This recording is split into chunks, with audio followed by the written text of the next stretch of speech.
it can have a share of the balance of power. Let's agree that we are not yet in those scenarios where the Bloc was going to become the official opposition, and then I was going to hold a knife to the throat of the government. That's not what's happening. No, I got to get to David Cochrane here. He's got some stuff from the 905. Well, look, this is part of the reason why we are where we are. You see the Liberal number actually retreating a little bit.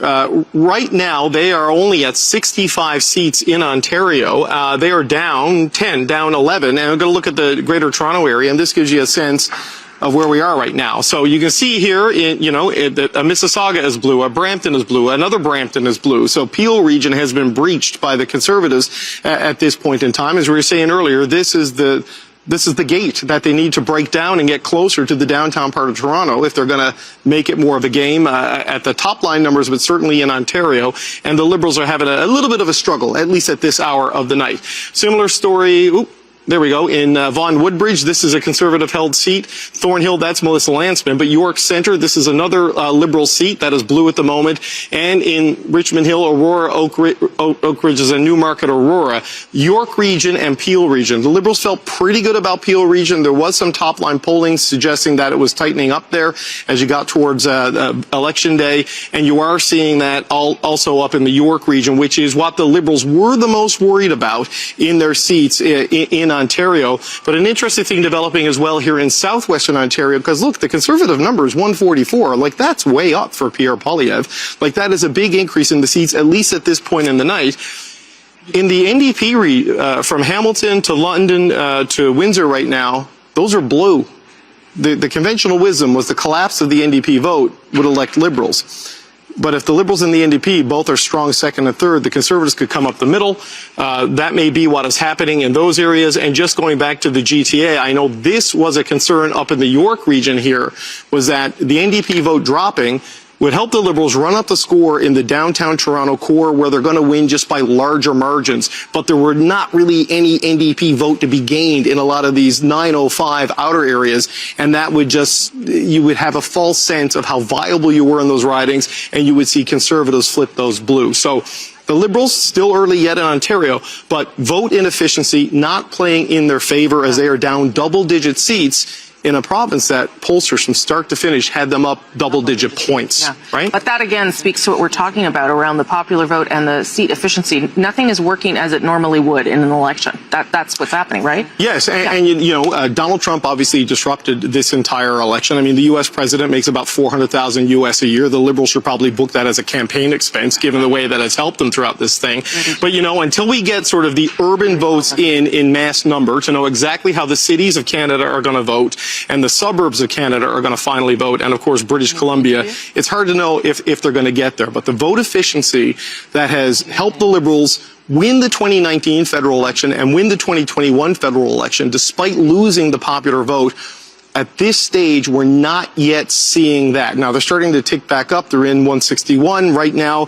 Them and the New Democrats and the Greens, Rosie, that's a majority. You got a bingo right there, but that's a whole lot of work that still needs to be sorted out at this point of the night. Okay, thank you so much for that, David Cochrane. If you're just tuning in, we have in fact called a Liberal government with Mark Carney as Canada's 24th Prime Minister. He also has been elected for the very first time in his life in the riding of Nepean. We are waiting to see whether it's a minority or a majority, so we're going to go to Adrian now, who's got some projected results maybe that will help us get there. Indeed. So we're looking at a projected elected, the only one that is a flip in Ontario so far. That is Toronto St. Paul's with Leslie Church. Again, the only projected elected flip for the Liberals so far in Ontario. Wouldn't it be interesting to talk to Leslie Church? Well, why don't we do that? Let's talk to Eli Glasner, who is in Toronto St. Paul's with Leslie Church. Hello, Eli. Yeah, Adrian, so we are here in our room crammed with volunteers, and here she is, Leslie Church. Congratulations. I want to know from you that very close loss to Dawn Stewart back in June, and then to pick up the campaign and start again. How was it different when you started knocking on doors for now a second time? Well, the difference was really Trump and Mark Carney. Donald Trump, I think, has really set the stakes for this election in a way that stood at the doors, and the change of leadership. Mark Carney came in as a fresh, new, experienced leader for the Liberal Party, and I think people were looking for that too. So that really changed the playing field. And also it was more time to do the outreach that we needed, to hear from people heading into a general election as opposed to a by-election. And I think that was really important. So I'm deeply, deeply grateful for the results tonight. You lost in the by-election to the Conservative Don Stewart, a small margin of votes of just over 600. Now here you are. How are you feeling this evening?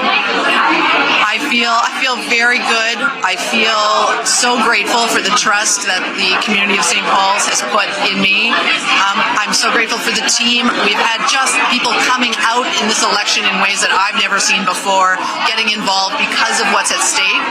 And so I really hope to continue that engagement as we go forward. I understand people were coming to your campaign measure when he was out putting out signs, something like 4 times the amount of requests for signs. So there really was, this time as opposed to the by-election, a bit of a uphill battle. A lot of voters talking about Justin Trudeau, not so happy, but a different atmosphere this time. Well, look, the world has changed, and St. Paul's feels that. And so it's absolutely true. We had people coming in literally off the street, getting involved in their first campaign of their lives, saying this matters, this is going to be the most important election of my lifetime in Canada.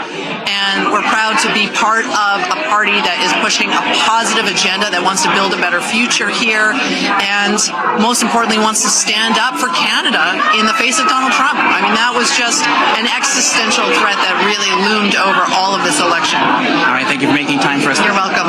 Thank you.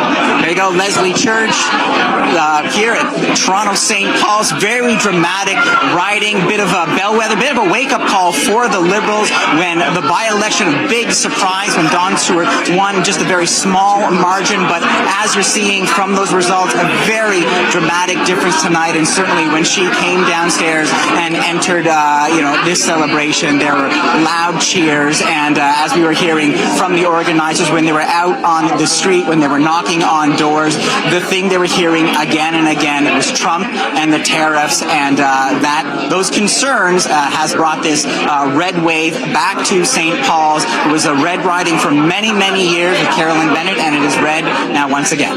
Okay, all right, Eli Glasner, who was with Leslie Church there. That's the story of Fortress Toronto, but if you go outside... Donc, oui, mais deux points de base, c'est énorme. Ouais. Quand on réalise, Hélène, qu'ils sont jamais allés plus que 39 oui, depuis... mais si votre adversaire fait plus 7... Non, oui, non, ça je le sais. Ouais. Ça je le sais, j'en suis conscient. Mais le chemin existe s'il se fait élire ce soir.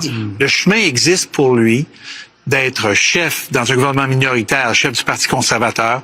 Je reviens à ma théorie. Carney est très heureux. Il est sur le Airbus 321. Il laisse tout le monde en arrière, il se promène partout. Négocie avec Trump. On évacue donc le problème avec les Américains. Et là, s'il y a une autre élection,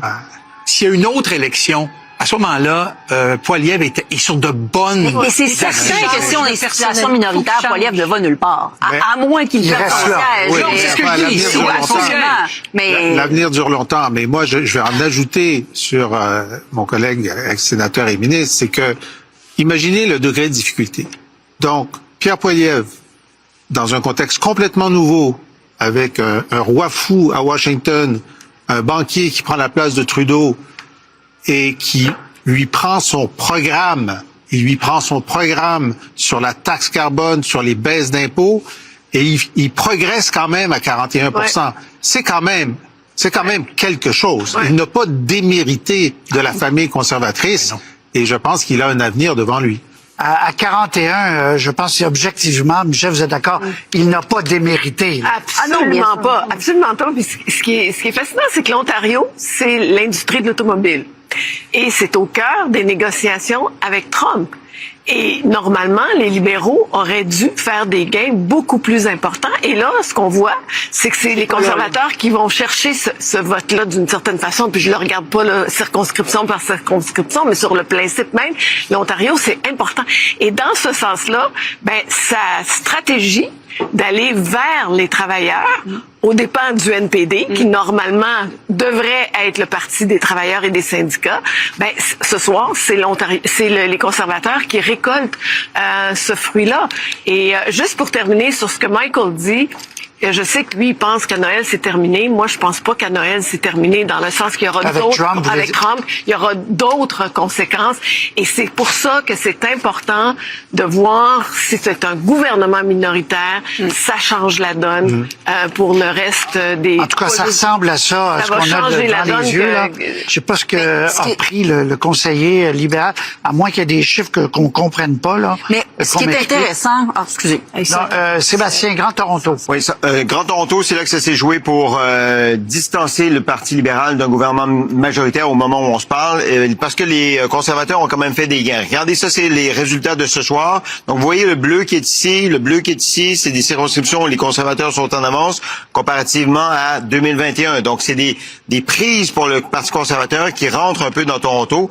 Et si on regarde de façon plus générale d'autres sections de l'Ontario, ici aussi, c'était très conservateur avec des grosses circonscriptions. Mais dans l'analyse un peu plus fine, ils ont aussi fait des gains sur les libéraux, notamment ici.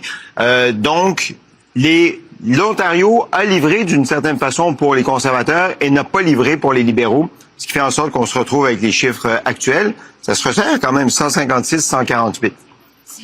Alors, c'est pour ça que j'ai un grand point d'interrogation avec peut-être le texto du contact de Louis. C'est un texto il y a 3 heures. Ou il y a du piratage. Parce que ce qui est intéressant, à l'Ontario, Sébastien parle de Toronto, mais effectivement, le sud-ouest de l'Ontario, c'est important. Ce sont ces circonscriptions qu'on appelle les pivots, celles qui passent du rouge au bleu d'une circonscription à l'autre. Et moi, je regardais des endroits comme Aurora, Cambridge, Flamborough, Milton, Markham, Unionville. Tous ces endroits-là sont en train de basculer bleu. Et ça, c'était là-dessus que misaient les libéraux, et ça ne s'est pas produit. Au total, c'est 16 sièges de plus pour les conservateurs en Ontario au moment où on se parle. C'est vraiment pas ce qu'on peut dire. Alors, je vous redonne la parole, mais une petite seconde pour préciser une chose. Il y a actuellement, à 23h10, 33 luttes extrêmement serrées. Et donc, je refais le fil avec le conseiller qui a parlé à notre ami, c'est que si dans les 33 luttes, il y en a 20 qui tombent du côté rouge, ils ont effectivement une possibilité encore de devenir majoritaire. Il y en a 33 là où c'est serré, et c'est arrivé. Si elles tombent de l'autre côté? Non, mais les libéraux, je vous donne un exemple tout de suite, Michael. Surrey Sud, White Rock. Oui. 2 petites voix, là. Là, c'est Puis là, ça a changé 3 fois. Alors, Victoria, plus 7. Si ça se confirme pour lui, ça compte pas parce qu'il est dans les avances ou en tête, là. Bon, en voici une. Si Jill McKnight prend le dessus sur Jesse Saota, les libéraux en ajoutent une. Alors, il y en a comme ça 30, 33 même. Ce qui fait que on ne peut pas pour l'instant confirmer que le sort de Carney est minoritaire, et c'est comme ça dans Cumberland, Colchester. Si vous voulez faire 22, Patrice, les bloquistes, je dis pas qu'ils veulent faire ça, qu'ils vont faire ça, mais ils pourraient gouverner avec les conservateurs. Absolument. Et je pensais à ça tantôt. Si Poilievre avait bâti des ponts, s'il y avait, on revient tout le temps à ça. Si tu bâtis des ponts, puis t'as des amis, puis tu cries pas après tout le monde, quand c'est le temps de faire un truc comme ça, les gens sont plus ouverts. Sauf que ça alors, serait 156, 148. On dit pas que ça va se faire. Non. Mais gouverner avec il pourrait si. Mais rappelons-nous, à l'époque de Harper, l'idée était, c'est que les conservateurs disaient que c'est le premier parti, celui qui a le plus de sièges, qui doit faire le gouvernement, et qu'une telle coalition qui serait formée avec le 2e et le 3e serait illégitime. Alors, je voyais mal M. Poilievre jouer. C'est l'argumentaire de M. Harper. C'est intéressant. Oui, mais il n'est pas là aujourd'hui pour défendre cet argumentaire. C'est à lui qui a la première tentative de faire le gouvernement. S'il échoue, il peut y avoir une deuxième tentative avec avec l'opposition officielle appuyée par d'autres partis. Alexandre Boulris réélu. 5e mandat pour Alexandre Boulris dans Rosemont, la petite patrie. Donc, confortable pour M. Boulris qui se retrouve dans un caucus pour l'instant de 11. Gérard Deltel réélu aussi facilement dans Louis-Saint-Laurent. Akiewandrak, et Lévis-Lotbinière, Jacques Gourde, tiens. Seigneur. Donc, les périodes de questions vont être... Le futur Louis Plamondon. Bonne nouvelle pour Infoman. 8e mandat pour M. Oui, Gourde. mais he's coming up. Ah oui, mais Infoman a fait campagne, je suis sûr. Laurier Sainte-Marie, élu, Stephen Guilbeault, ministre de la Culture et d'Identité canadienne. Donc, élu, c'est Nina Machouf qui arrive 2e. Et University Rosedale, c'est réglé pour Chrystia Freeland. Je l'ai répété 2 à 3 reprises, Madame Freeland, qui et elle parle en ce moment. Elle est un peu responsable de tout ce qu'on est en train de décrire.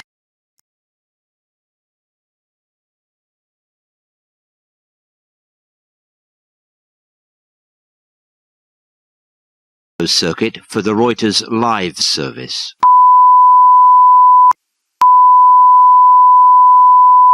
This is the primary audio circuit for the Reuters live service.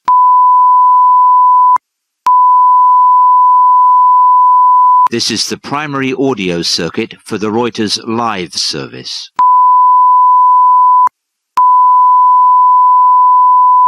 This is the primary audio circuit for the Reuters live service.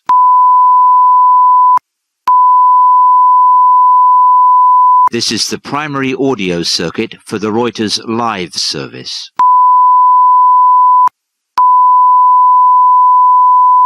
This is the primary audio circuit for the Reuters live service.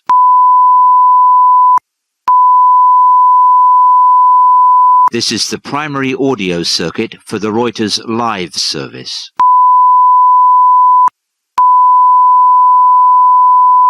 This is the primary audio circuit for the Reuters live service. This is the primary audio circuit for the Reuters live service.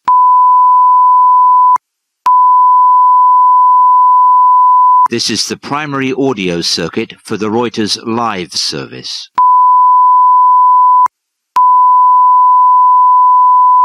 This is the primary audio circuit for the Reuters live service.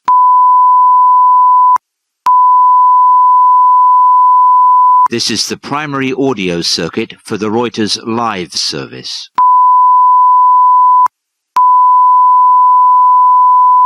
This is the primary audio circuit for the Reuters live service.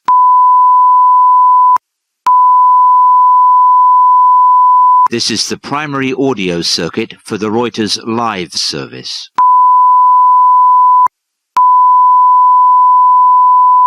This is the primary audio circuit for the Reuters live service.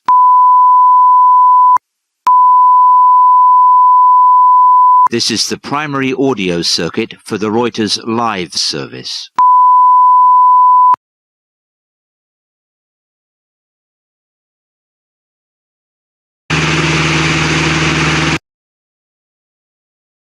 And is that tight?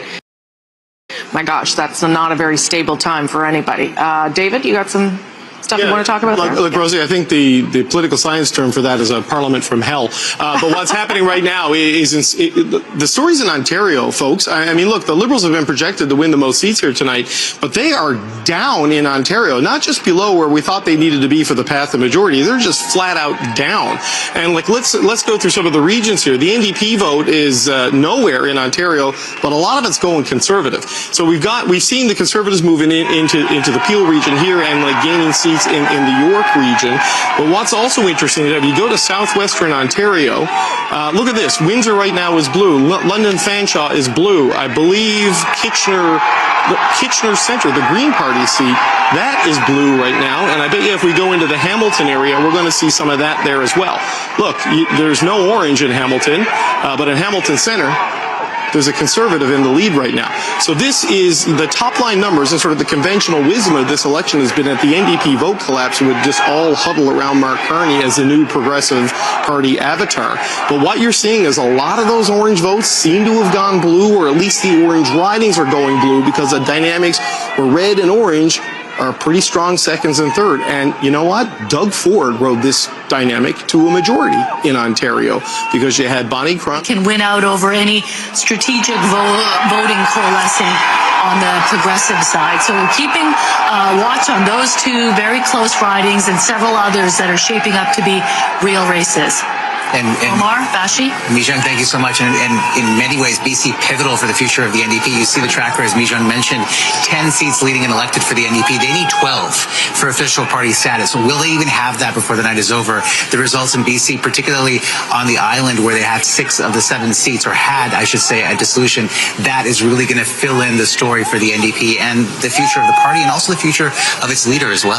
Yeah, and really the sort of drop in their support in Ontario, a big part of the story as well. We'll look to get some of the key results in that province that are emblematic of that. Right now, though, we want to head over to the riding of Central Nova, long held by the McKay family, now held for a number of elections by Sean Fraser in a bit of a nail-biter over the last number of hours. I want to head to Paul Hollingsworth, who is actually over there at Sean Fraser's headquarters, I believe. Paul? More ridings from the NDP than the Liberals were, and that's not necessarily what was expected. They were expected to gain some, but they have, in this late evening so far, the Conservatives have closed the gap on the Liberals in ways that I don't think were anticipated, and we have to watch it closely. At the moment, they are still a few numbers away from being able to overtake, obviously from 155 to 151, but in terms of our meter as well, they are still a little bit shy of what they need. But boy, they're within about 4, and they're within about 4. So those two actually mesh. They're not that far away from the Liberals at the moment, and it seems like some late votes have come in that have shifted some ridings. And is there more of that to be seen? We just don't know. Are we in for a big surprise? This is a big surprise as it is that it's this close. Yeah.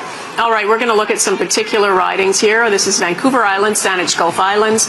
Elizabeth May, the incumbent there, and she has the lead. Well, you have to hand it to her. Now, where are we at? We're at 25, but still, she's pulling out a lead right now. She's held the riding since 2011, and give her credit, right? Like, she just has been able to keep them on the map, the Green Party. Oh, and this is early results in Burnaby Central, 9 of 200 polls reporting, and this is Jagmeet Singh's riding. He, at this stage, is in 3rd place. And here we are, that could be the 12th seat.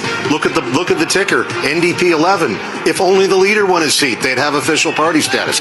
It's early. I'm not so sure the NDP are going to hold 11 by the time we're done the night, but we'll see. And this is Beauce.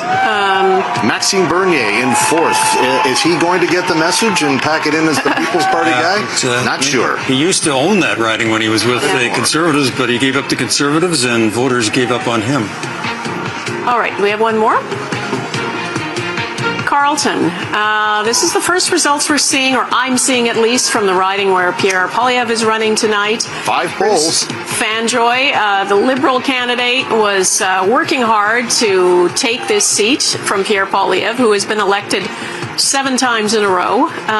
This is early. Well, yeah, way too early to say, but how weird would that be if the Conservatives win 150 or so ridings, or high 140s, and Mr. Poilievre were to lose there? Let's wait let's watch it anyway. Yeah, it's interesting, because I mean there were a lot of public servants in that riding, and who knows how they mobilized, but I think we need to wait there. Okay, David, what are you looking at? I wanted to come back to the GTA. You talked about close races a few minutes ago, Don, and we got a ton of them in the Bramptons and Mississaugas, and I've been saying this forever.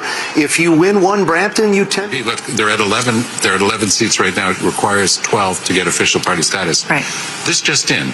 If they get 11 seats, they're going to have no trouble negotiating official party status anyway, because they'd offer their support to the new minority Liberal government. But then we're back where we started, and I don't think that's going to do that much to quash Western alienation after the 10 years we just had. For the reason you gave, Rona, yes, worse. The Bloc is worse, but the NDP. Go with the Bloc. I mean, the NDP is not going to be any better than what we just had for the last 10 years. But depending on how this goes, I'm wondering, for the Conservatives on the panel here, is Blanchette on the phone with Poilievre right now, accepting those calls, wondering if maybe he's going to be I mean, it's not only the Liberals that are facing this question. We are not going to be in a coalition with separatists. So that would never happen. Well, then I guess then if that's what's going to happen here is Mark Carney and Pierre Poilievre are going to have to work together. They're going to have to figure out where they have some common ground. If he stays. He'll stay. Yeah. But I mean, I appreciate the discussion that we're having regarding dance partners, right? I think also this election has been very different, right? Canadians are wanting the parties to work together because we have a significant threat before us. And I think it's very important. I've known Mark Carney from before. He's not the type of person that's just going to be placating for the sake of who do I work with. This is about dealing with the most consequential threat. And to be honest, I believe it.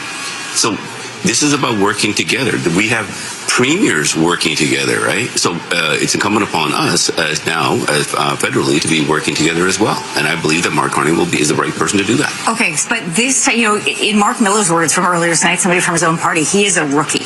So when you're talking about a minority government like this, this takes politics. This does not have experience with politics. It is a challenge. We have seen people come from outside and land in Ottawa and get chewed up by the gears of bureaucracy. So how does he lead in a situation that right now, look at 157, 148. The challenge he also has, too, is the Liberal Party has always been a coalition. I mean, certainly is now with all these NDP voters that have supported it. So he's got the challenge of dance party with the Bloc on the one hand, and then in a kind of a dance party inside happening down in the basement of the Liberal Party of Canada, where he's got to find his way to reaching his economic goals, which I think he sincerely believes in, when there may be a lot of people inside his party who might not be, super supportive of some of those things. James, I want to take that thought bubble that I can see that's above your head and get you to say it out loud. What do you think? Yeah, well, look, when you're elected into a majority government, then you can kind of plan out your agenda over the course of 36 to 48 months. When you're elected into a minority government, you have to prioritize, and you have to look around the nature of the parliament that's in front of you and where you can get your votes, what requires legislative approval, what you can do by governing council, what you can do through partnership with provinces, or do through Budget Implementation Act. So as a prime minister in a minority government, it'll be incumbent on Prime Minister Carney to say, these are my priorities, and before he puts those priorities out there, do proper consultation and recognize that he doesn't have a majority of the House. He doesn't have a majority of the popular vote. He has an obligation to respect the democratic mandate that is expressed in the entirety of Parliament and work with others in order to get things done. He is correct, Prime Minister Carney is correct, that the biggest challenge that Canada will have, at least through the calendar 2025 and probably for the next couple of years, is the threat of the abrogation of the Canada-U.S. Free Trade Agreement with the United States, the imposition of tariffs, and the belligerence from the White House. He can find willing partners in good faith in the Conservative Party in order to do certain things that will get Canadian products to global markets to mitigate the risk of Donald Trump's threat on Canada. Conservatives acting in good faith, Liberals acting with open minds and in good faith can get a lot of good things done for the country, but it requires people to come together and for Mr. Carney to come forward and to be prepared to do that. Okay, so for those of you who know Mr. Poilievre, then, can Canada First and Canada Strong work together? Yes, but I would say this. I think what we're going to need is for Mr. Carney to come a little bit further to the center, because right now, as you said, he's got that basement full of left-wing socialist voters that have got him there. I'm not sorry, NDP voters. Not sure that's an exact quote. NDP voters, I'll paraphrase. And he, for instance, his platform is more spending than Trudeau ever did. He also has a higher industrial carbon tax and then a carbon tariff at the border. And so when you look at tax increases and big spending, I don't think many Canadians want that. Definitely no Conservatives want it. So maybe he can back away from some of those things and work with Pierre on some of those things. And maybe I'm romantic, or maybe I'm naive, or maybe I'm both. But it has been said, and it's true, it's one of my favorite quotes in politics, it's remarkable what you can achieve if you don't care who gets the credit.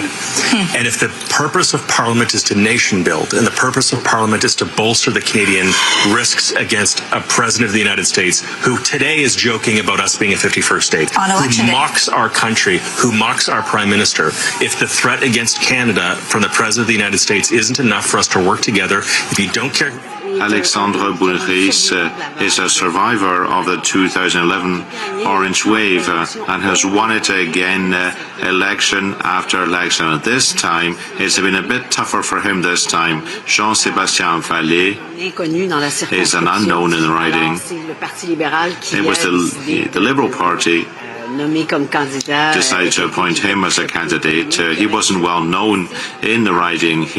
Alexandre Boulris should have won much more easily, but he has been re-elected nevertheless. You can see the results as we have the answer to our question, Michael. Yes, we were wondering whether or not he would actually hold the riding. I will say he held with that share of vote you showed, Ian, very impressively, but the Liberals gaining that seat in the north is not insignificant. They'll be happy about that. Here in Regina, they were hoping to pick up some steam, maybe Regina Wascana, Ralph Goodale's former seat. That didn't come to pass as of yet, and you showed us Andrew Scheer's results. No surprise there. Andrew Scheer winning for the 8th time. The class of 2004 coming in at the same time as Pierre Poilievre as 24-year-olds. We're waiting to hear from Andrew Scheer. He'll be speaking with us, we believe, momentarily. And what about the state of the NDP in Saskatchewan tonight?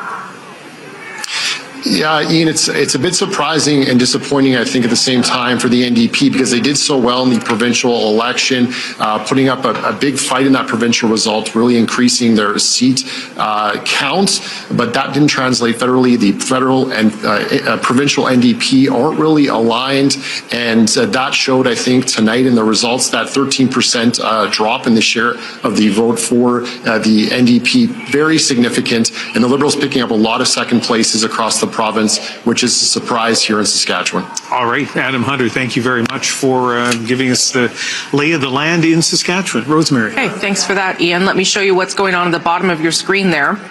And that is a whole lot of nothing definitive, basically. 157 leading and elected for the Liberals, 149 for the Conservatives. The Bloc sort of sticking around that number now that most of the counting is done in Quebec. The NDP at 10 and the Greens at 1, and I believe that's Saanich Gulf Islands at this stage. So we are waiting to be able to give you a better sense of what kind of government Mark Carney will lead in his new mandate, where he is an elected prime minister, not just one who won leadership. That is Liberal headquarters, where there was a lot of excitement earlier in the night when it was declared that they would form government. But right now, they are better than 50 or 75. But Lisa Harris, she was in a close race last time around when she ran and lost, and it's she could suffer the same fate this time. Longueuil, Saint-Hubert. This one, about the same number, 338 votes between the Liberal and the incumbent Bloc Québécois.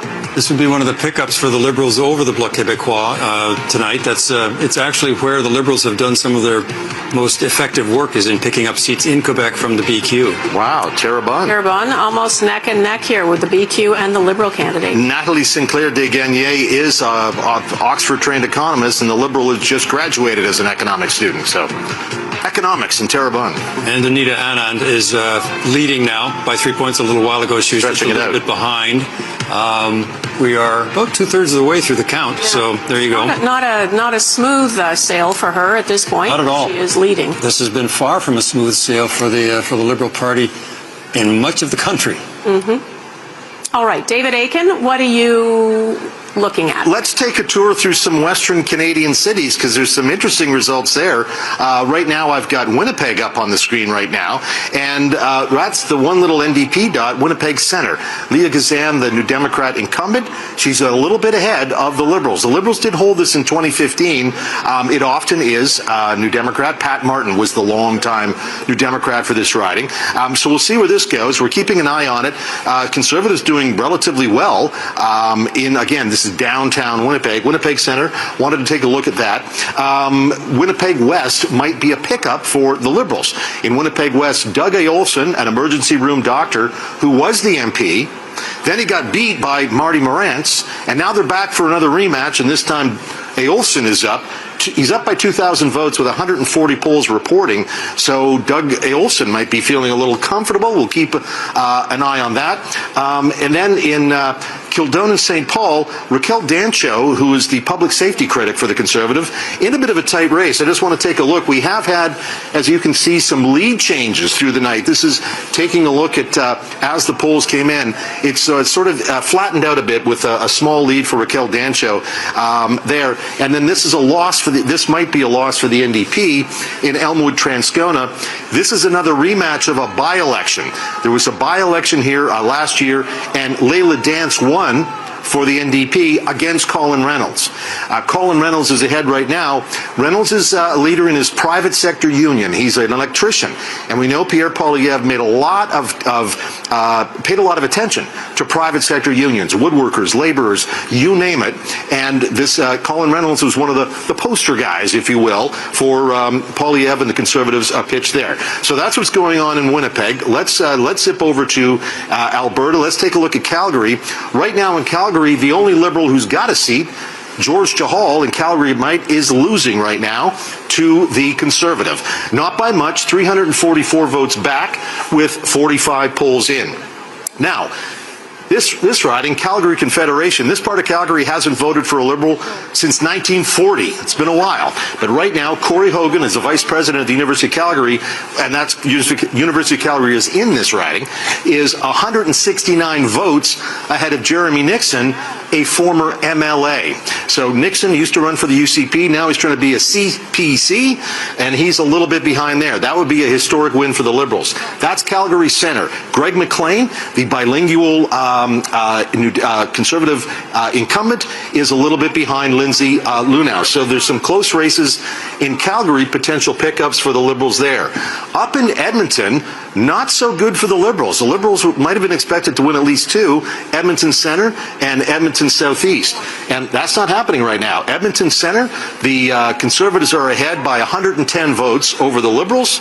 And in Edmonton Southeast, where Amarjeet Sohi is running, 50 polls in, and he's well back. He's more than a couple of thousand votes back of Jagsaran Singh Mahal in Edmonton Southeast. That would be a big victory for the Conservatives, who are worried there might be something going on there. And in Edmonton Strathcona, I would have put this as maybe the second or third safest NDP seat in the country. Heather McPherson, their foreign affairs critic, she's 757 votes up on the Conservative. The last non-NDP to hold this riding was, in fact, a Conservative, was Raheem Jaffer. Some may remember that name. So that's what's going on in Edmonton, Calgary, and Winnipeg. Some interesting results there, with all parties sort of making some gains or not making some gains, or we'll see how it all plays out. Lots of votes still to be counted, Donna. All right, David, thanks. And you can see the Liberals and Conservatives, excuse me, the numbers on the bottom of your screen there keep flipping around. Right now, they are 12 points apart. Have I got that math right? Yes. And the Liberals hovered above 160 for a while there, but as I said it went back up.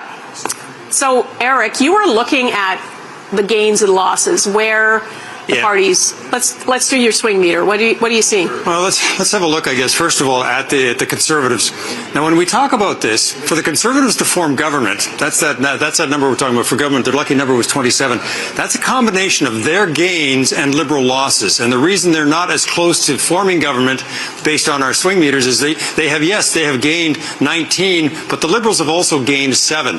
So you have to take those 7 off of the Conservatives' gains, takes them back to 12. Well, if they're at 12 is where they are right now, for a total number to get towards government at 27, they're a long way from being able to form government. The Liberals, on the other hand, are also a long way now from where they wanted to get to, which was to form a majority. And right now, and that one, they don't have to worry about the Conservatives. They just have to pick up a bunch of seats and win them against whoever to have enough gains to get to a majority. And we said they needed a gains of 18 total. On balance, they've only picked up 7. They've gained 28 seats, but they've also lost 21 seats. All of those are to the Conservatives. So they've lost a passel of ridings to the Conservatives. A lot of those are in Ontario, in places that they may not have expected. But right now, they're up 7. They need to get to 18. That means they're up 8 now, but they're 10 away from that.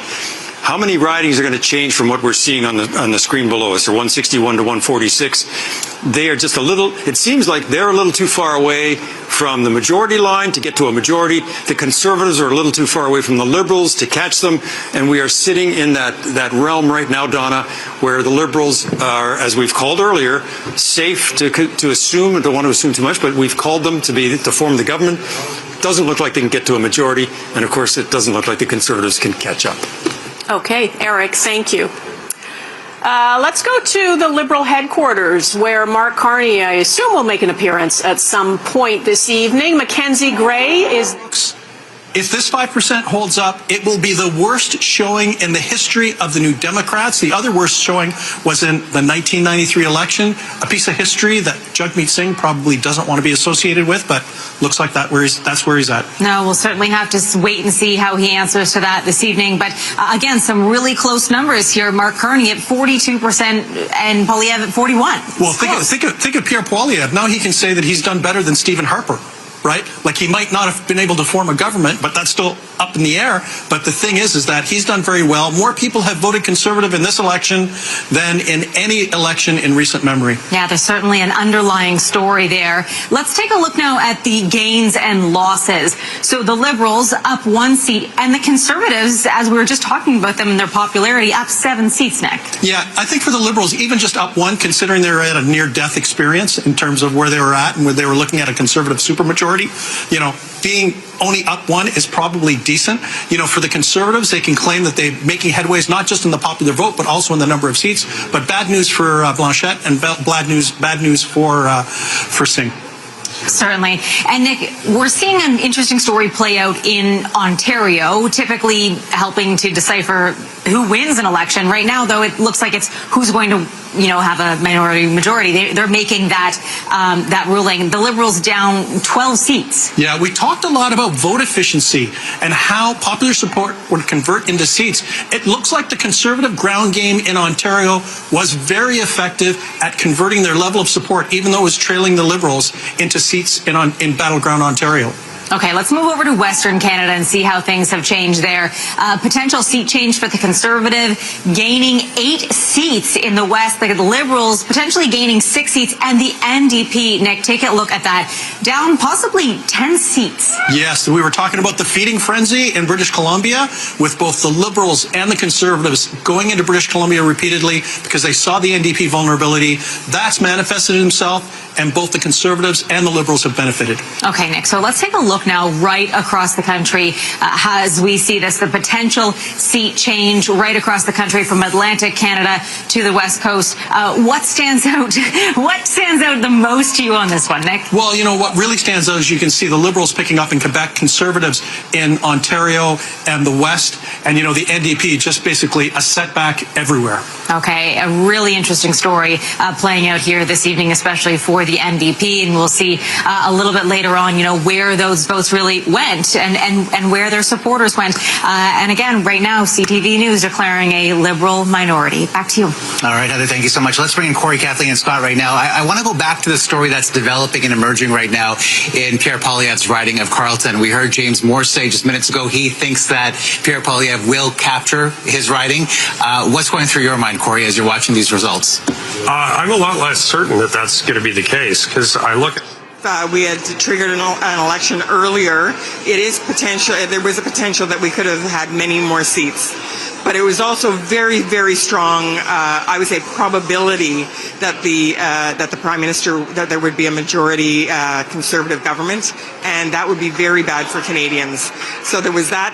I think and Jagmeet Singh said he couldn't stomach the idea of a Conservative majority, and I think that many NDPers would agree with him about that. Many Canadians would agree with him about that. There was also the fact that the dental care program that we had negotiated hadn't yet been fully rolled out, and that pharmacare deals had not yet been signed. We had reached an agreement on pharmacare, but we needed to get some of those deals started so that Canadians could start to receive free birth control, free diabetes devices and drugs, and other things. And so that kind of helps to institutionalize the pharmacare program, and certainly the expansion of dental care was really important to us as well. So I think it was the right decision not to trigger an election earlier.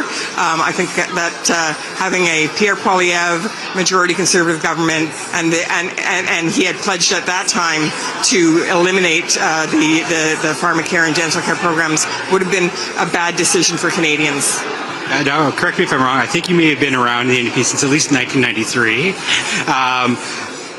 That obviously was a historic low in terms of election results.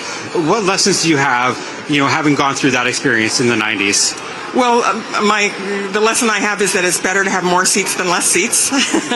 And, certainly during that period of time, one of the big lessons was that a majority Liberal government without a strong enough NDP gets away with things that I think are very problematic. Because during the 90s, when we didn't have official party status, the Liberals had a big majority. That was when they eliminated the housing program, made major cuts to health and social transfers, and transformed EI, employment insurance, into a system that no longer works for workers.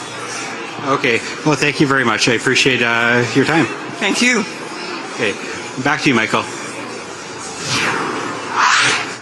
Mick, thank you for that. Anne McGrath, thank you for the time you shared with CPAC this evening. Listen, let's take one more look at the leading and elected board at this moment in time. You see there, Liberals elected in 115 seats, leading in 49. Conservatives elected in 118, leading in 28.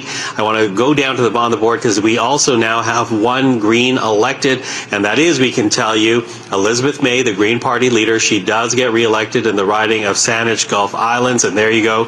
The results board there by over 2,000 votes over the Conservative Cathy Onstead on Vancouver Island. But yes, Elizabeth May will be returning to the House of Commons. And with that, let's bring in Eric Grenier. And Eric, we continue to watch these numbers evolve. As I said, when you look at the leading column, it's less than 100 seats that still need to be determined. We right now are looking at the Conservatives at 146 seats. Conservatives.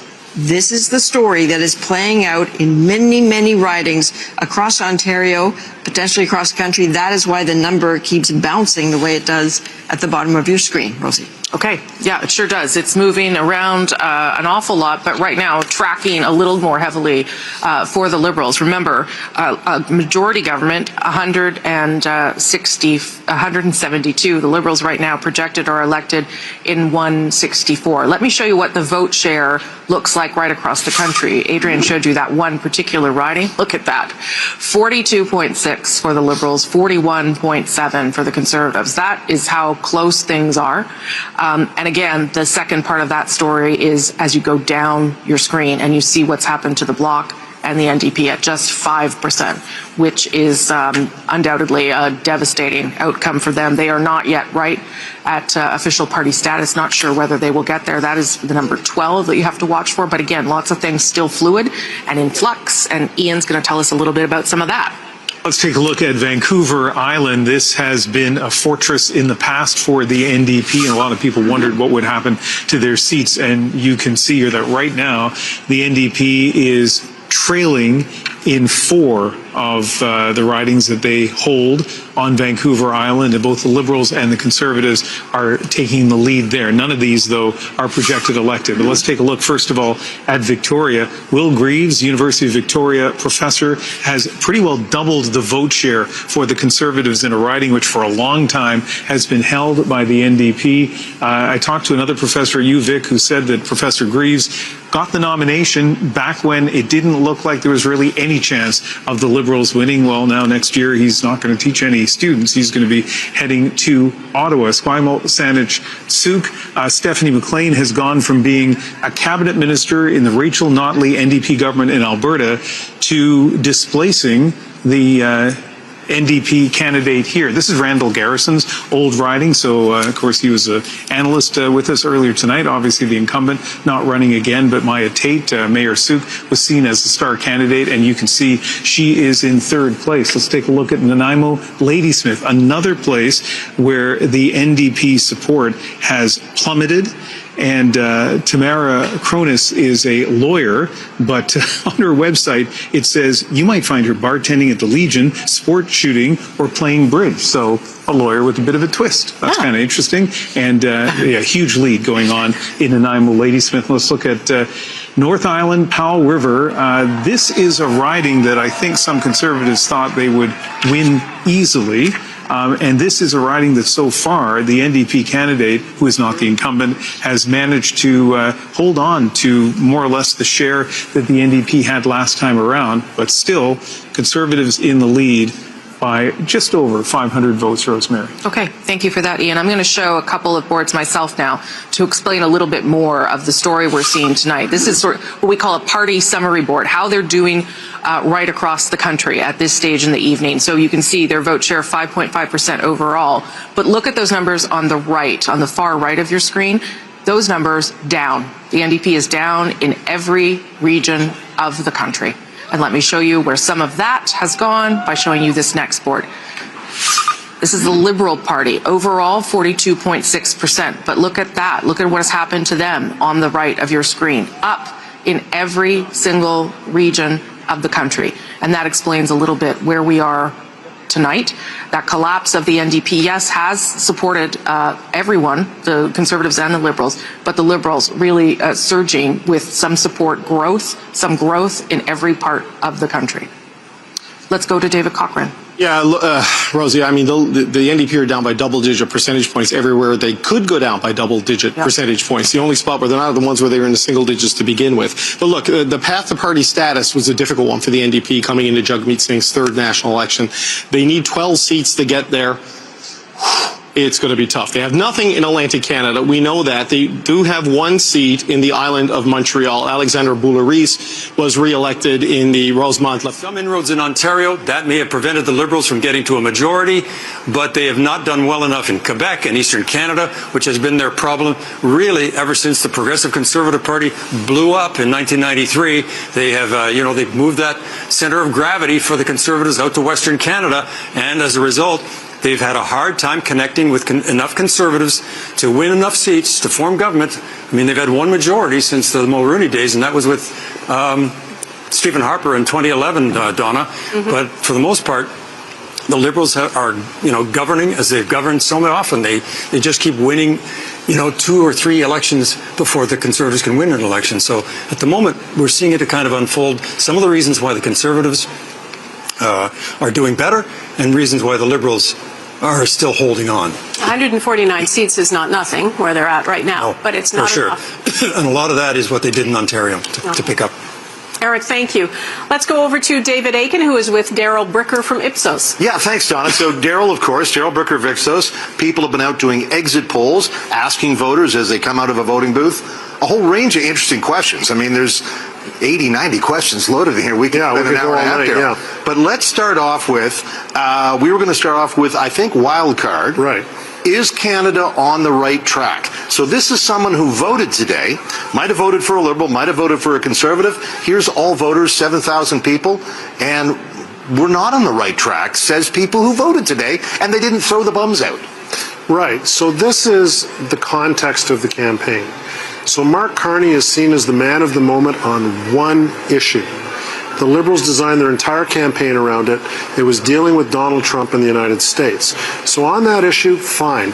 But as far as the Liberal record is concerned, what they've produced in Canada over the last 10 years, this is the effect.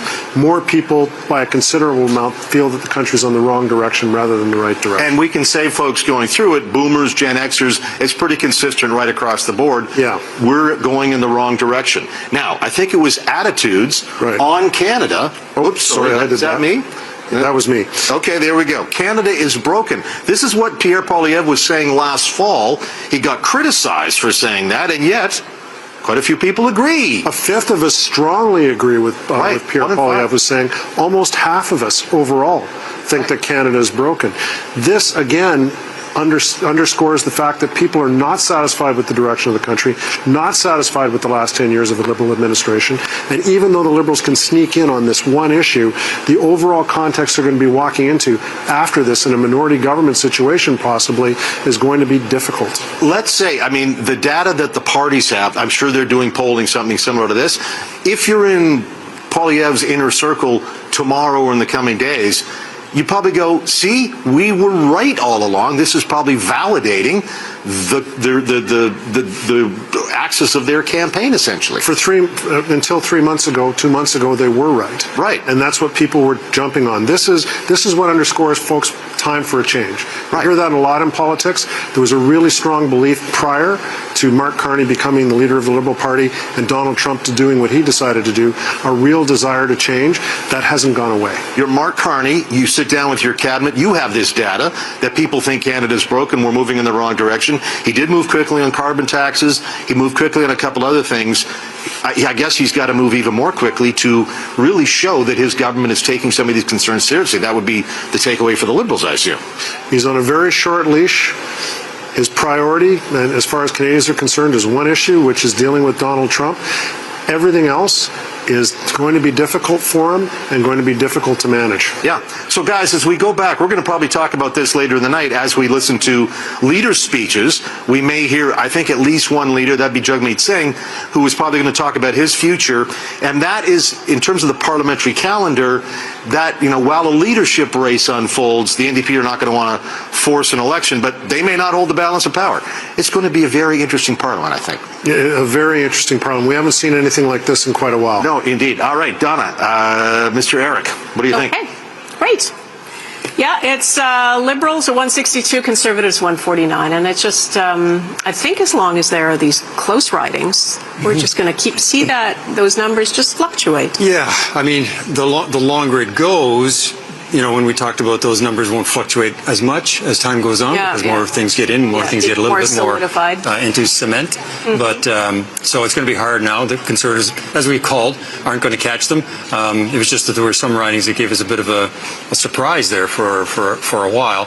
But right now, let's look at Lac Saint-Jean. Gilles Ducep's son running there, and we have projected that he, in fact, will win that riding by a handy majority there, or a handy percentage. Let's go to Mercedes Stevenson and the political panel, including Gilles Duceppe. Yes, congratulations. Thanks, not me, it's him.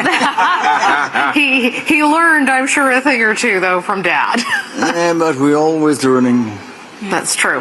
From one or the other. That's right. A humble politician, exactly. Not always a contradiction in terms. Humility being the word of the evening. Exactly. And that's on that note, I want to go to you, Seamus. Sure.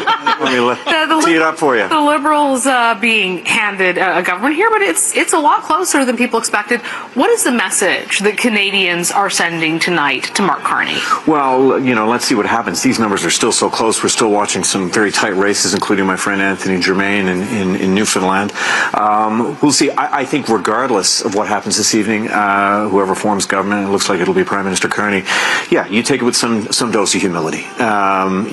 Canadians are sending a message that they want somebody who's going to be able to negotiate with an American neighbor that has suddenly become a threat. But there were a lot of other things coming out of COVID, coming out of affordability, interest rates that they are not happy with. And so you got to get busy. And from what I understand, he told the Liberal War Room earlier this morning that if indeed the Liberals did win, that you hit the ground running right away. Yes, but the problem is we don't know tonight because there'll be a lot of recounting, I think. Yeah, by the look. So we don't know who will be the Prime Minister, because if he doesn't have the majority,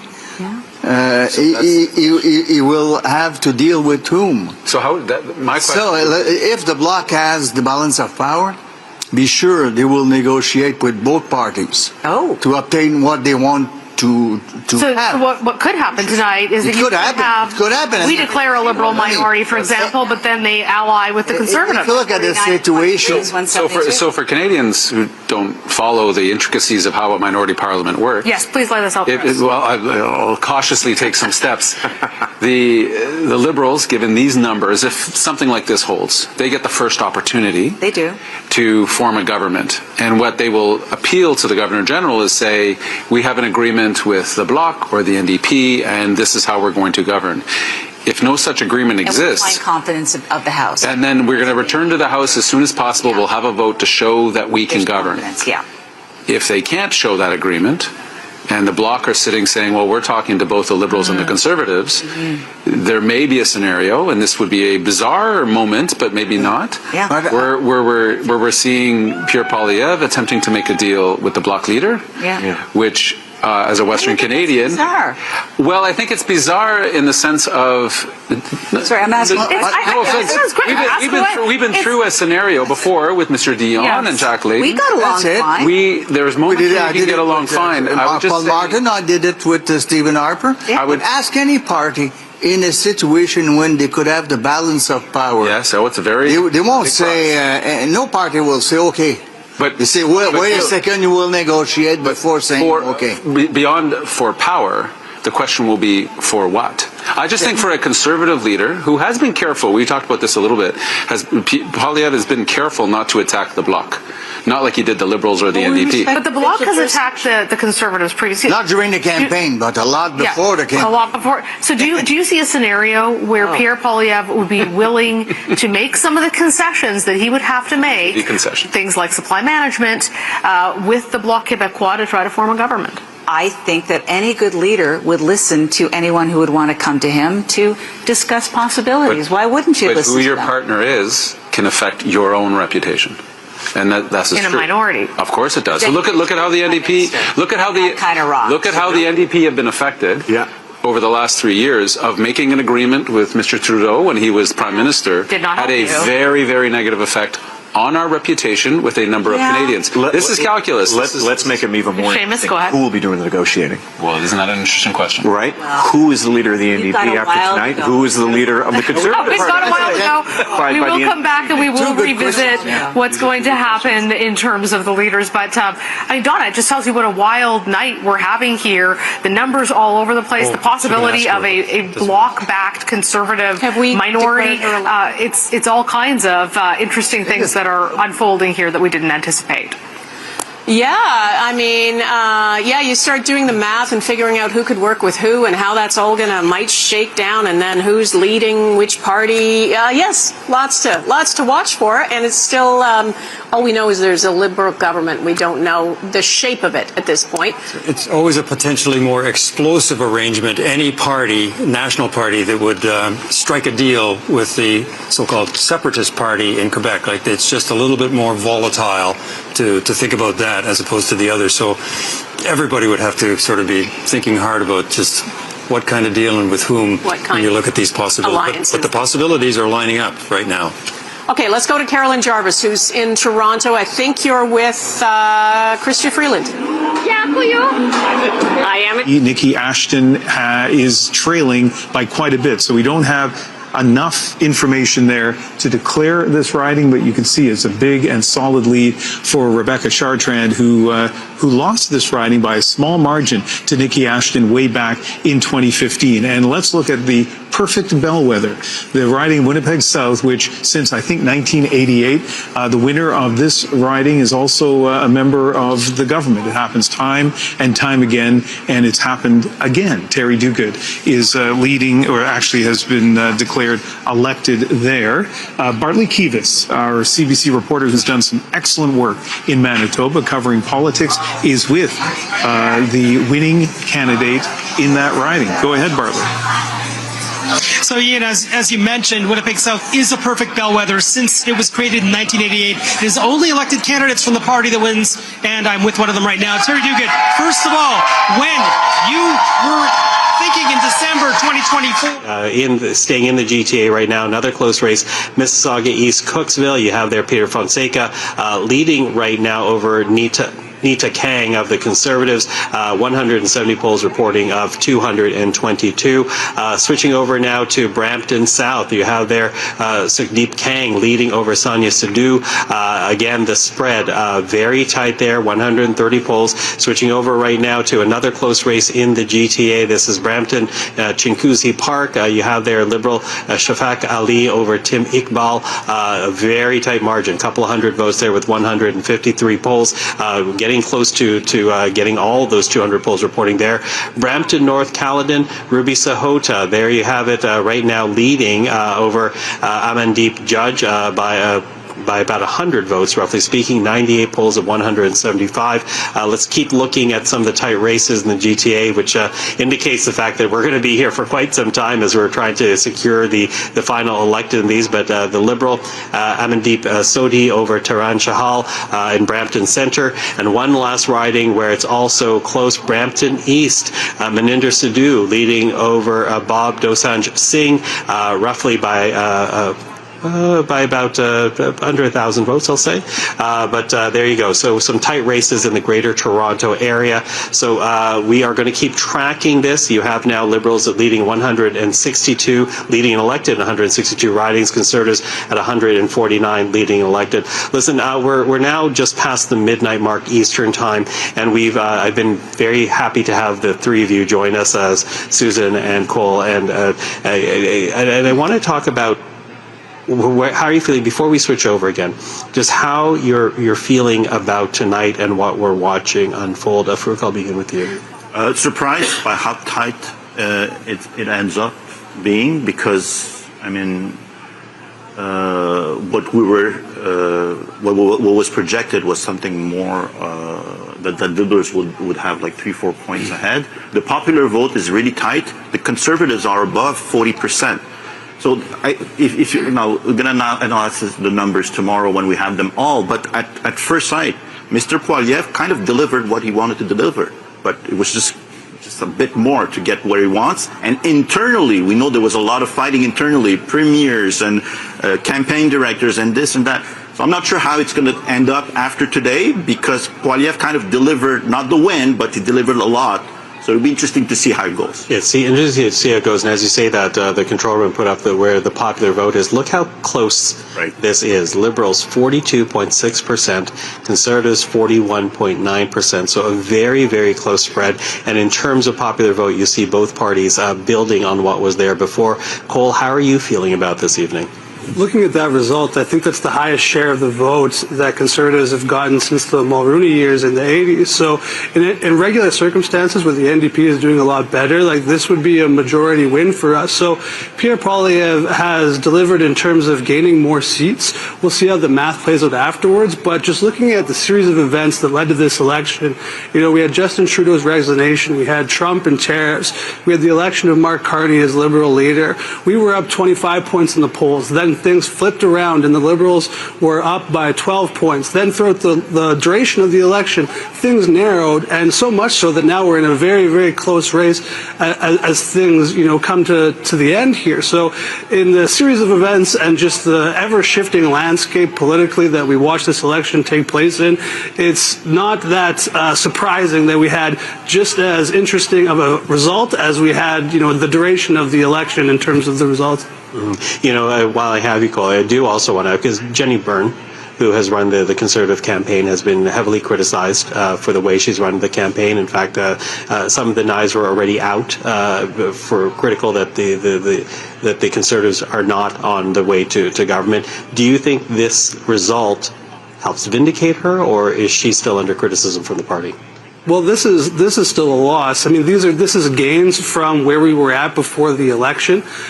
So I think that there will be some conversations afterwards, but this is, you know, further than Andrew Scheer got us, further than Aaron O'Toole got us. And, you know, I saw the interview that Doug Ford did, and he was ribbing Tim Houston about having a leadership style video published online, and he was joking with Tim Houston saying, geez, you're not even waiting until the body's cold. And, you know, like, that's funny from Doug Ford because he was very active during this election, and, you know, sort of doing the exact same thing. So we'll see how this plays out afterwards, but this is significant gains in terms of where we were at from before the election. So that'll be a conversation that happens afterwards. There's going to be some new members of caucus there. We'll have to see how they feel and how, you know, leadership review shakes out afterwards. Polls, and everyone knows that. I think we could still end up with 12. I think the Liberals could still end up 12 seats short of a majority. So we could still have a fairly positive outcome. But I'm not, you know, trying to say that this is a good night for us. No, you're not going to sugarcoat it. You're a political scientist and recovering politician. Recovering both. So, but I think there's, you know, room to rebuild from this. Sure. And that Canadians will remember that Mark Carney is first and foremost a banker and an investment capitalist. And so when it comes time for the Parliament to try and deal with the trouble that Trump is going to cause for ordinary Canadians, there need to be those voices there to say, what are you actually going to do to make it better for ordinary people? And there'll still be at least 9 or 10, if not 12, New Democrats to raise those questions. Do you think, though, that Mr. Singh should have, earlier in the campaign, we talked a lot about how Mr. Poilievre should have pivoted, and who knows if that's actually the truth given where the numbers are. But I wonder whether Mr. Singh should have pivoted earlier, whether he should have not suggested that there was some world in which he was going to be prime minister, and should have pushed more for the balance of power and protecting the things that you're talking about. Well, it's a very short campaign we've been in, and so pivoting earlier means a week earlier, maybe? Well, no, starting from that point, maybe. Well, from the beginning, we had no idea what was going on because of Trump. We had no idea what kind of campaign it was going to be. We had no idea that this big shift would be, whether it would be lasting for Carney or whether it was a bump. Yeah. So for the first couple of weeks of the campaign, nobody really knew what was happening. And once we did know what was happening, he did shift very quickly. Right. What happens if he loses a seat? Well, it's always hard for leaders to lose their seat if they want to stay on as leader. And I'm ultra honest. I don't know whether he'll want to stay on as leader if he loses his seat. Yeah. It's going to be very difficult for him. I know it's been very hard on his family because of the threats that have been made to him. Yeah. And maybe he won't wish to continue. On the other hand, the advanced polls come through. He still wins his seat. We still another whole thing. So that's a story you can't write yet. No, yeah, that's fair. And we'll live to see tomorrow where we actually end up. Okay. Thank you, Randall Garrison. Appreciate you being forthcoming there as well. Donc, Karen, c'est très, très, très serré dans beaucoup de circonscriptions au pays. C'est quand on voit le résultat. Alors, j'ai ma collègue qui est avec Madame May, Anaïs. Bonjour Patrice, oui, je me trouve à Saanich, Gulf Island avec Madame May. Première entrevue après sa réélection. Madame May, comment vous vous sentez? Oh, je suis tellement heureuse parce que j'ai gagné le siège encore, mais je suis triste évidemment parce que mon collègue et co-chef, John Fednor, n'a pas réussi autrement à cause de la décision de la commission des débats des chefs. Alors ça, avec cette décision, c'est clair actuellement en ce moment que c'est pas possible d'avoir un percé au Québec maintenant. Mais la prochaine fois peut-être parce que nous sommes en partie avec les politiques importantes pour tout le Canada, particulièrement au Québec. Mais ici, en Saint-Gilles-de-Golfe, avec une opposition, avec le vote pour les conservateurs plus haut et aussi pour les libéraux plus haut, avec un campagne au niveau national comme il était comme un course des chevals, comme année pour les conservateurs, comme il était une élection pour un premier ministre. Ce n'est pas notre système. Nous ne sommes pas les États-Unis avec 2 partis seulement. Et une élection pour un président. Nous ne sommes pas un pays comme ça. Nous ne sommes pas une démocratie comme ça. Et je suis vraiment fière de mon équipe, mes bénévoles, qui ont fait un job incroyable pour protéger notre siège vert ici à l'île de Vancouver. Et vous avez justement dit, si c'est un gouvernement minoritaire, vous allez vous assurer de garder le gouvernement imputable. Pouvez-vous nous en dire plus? J'ai parlé déjà avec le Premier ministre, j'ai parlé avec Mark Carney. Après, les résultats sont clairs que je serai réélu. Et il est quelqu'un il est un ami de longue date. C'est important d'avoir une approche très forte comme opposition pour protéger notre climat, les droits humains, les choses contre le président des États-Unis, de reste début contre les politiques de quelqu'un comme lui, quelqu'un fou. Alors je suis absolument prête de prête à protéger les voix des personnes, les autochtones, les personnes ignorées par les grands partis de status quo, comme les libéraux. Maintenant, avec un premier ministre, avec un mandat, je suis prête de travailler ensemble, mais en même temps, de pousser pour les choses importantes que les libéraux à l'histoire vilaine d'ignorer. Merci beaucoup, Madame May. Donc, c'était Madame May qui était réélue pour une 5e fois, un 5e mandat. Donc, depuis 2011, elle est représentante de cette circonscription. Puis elle est heureuse, on la comprend, puis on la salue, Madame May. Donc, voilà les joies de la victoire. On va aller à Trois-Rivières. Louis, vous êtes avec la candidate libérale qui est devenue la nouvelle députée Caroline Desrochers, la nouvelle députée libérale de Trois-Rivières. Vous faites bien d'insister là-dessus, Patrice, parce que c'est un moment historique pour Trois-Rivières qui n'a pas eu de député au pouvoir à Ottawa depuis 1993, la fin du règne Mulroney. Et l'autre candidat libéral, le dernier candidat libéral à avoir été élu dans Trois-Rivières, ça remonte à 1980, donc 45 ans. Mais là, il y en a une libérale qui sera députée à Ottawa, Caroline Desrochers. Bon, Madame Desrochers, dites-moi comment vous accueillez, comment vous comprenez cette élection qui est quand même assez décisive. Écoutez, merci beaucoup. C'est vraiment un honneur, c'est une fierté. Je le vois comme un beau message. Je suis arrivée ici, on le sait, là, au jour 10 de la campagne, et vraiment là, je suis allée cogner à toutes les portes. J'ai rencontré tous les secteurs. Puis je pense que je me suis positionnée comme quelqu'un qui est à l'écoute, quelqu'un qui veut faire une différence, quelqu'un qui va être là pour les citoyens. Et puis je pense que les gens ont apprécié ce message-là, et c'est ça le résultat. Je pense qu'on voit ce soir. Oui. Pardon, mais dans le contexte qu'on connaît, le fait que sur votre carte de visite, il y avait qu'Affaires mondiales Canada, vous étiez affecté aux relations commerciales avec les États-Unis. Est-ce que ça a pu faire une différence aussi? Oui, je pense qu'absolument. Puis je pense que c'est ça aussi qui est allé chercher l'appui. J'ai pu aller chercher l'appui de plusieurs secteurs de la société. J'ai quand même travaillé longtemps à Washington, mais pas à Washington, mais je suis allée souvent au Congrès américain pour défendre les intérêts des entreprises canadiennes, que ce soit dans l'industrie de l'aluminium, l'industrie du porc, que ce soit la gestion de l'offre. Alors, je pense que ça a résonné pour les gens ici. J'apporte un bagage, j'apporte une expérience qui est pertinente pour la région. Dernière chose, hier, une électrice vous le demandait, allez-vous déménager dans la région parce que vous êtes de l'Outaouais? Ben, je suis originaire de Montréal. Ça fait longtemps que je suis en Outaouais, mais oui, absolument. Il faut être ici, il y a le travail à Ottawa, mais il y a le travail aussi. C'est important d'être près des électeurs pour bien les servir. Merci, Madame la députée, qui est accompagnée d'ailleurs de sa mère. Alors voilà, Patrice, et pour ce qui est d'Yves Lévesque, le conservateur, très, très déçu. Il a dit, j'ai offert ma disponibilité aux électeurs qui l'ont refusé. Maintenant, la porte reste ouverte pour lui d'un retour aux élections municipales, ou à Shawinigan ou à Trois-Rivières. Les deux lui seraient accessibles. Il lâche pas, mais c'est bien. Louis, merci beaucoup. Et on salue la nouvelle députée, on salue sa mère, et on salue tout le monde à Trois-Rivières. Merci de ce contexte.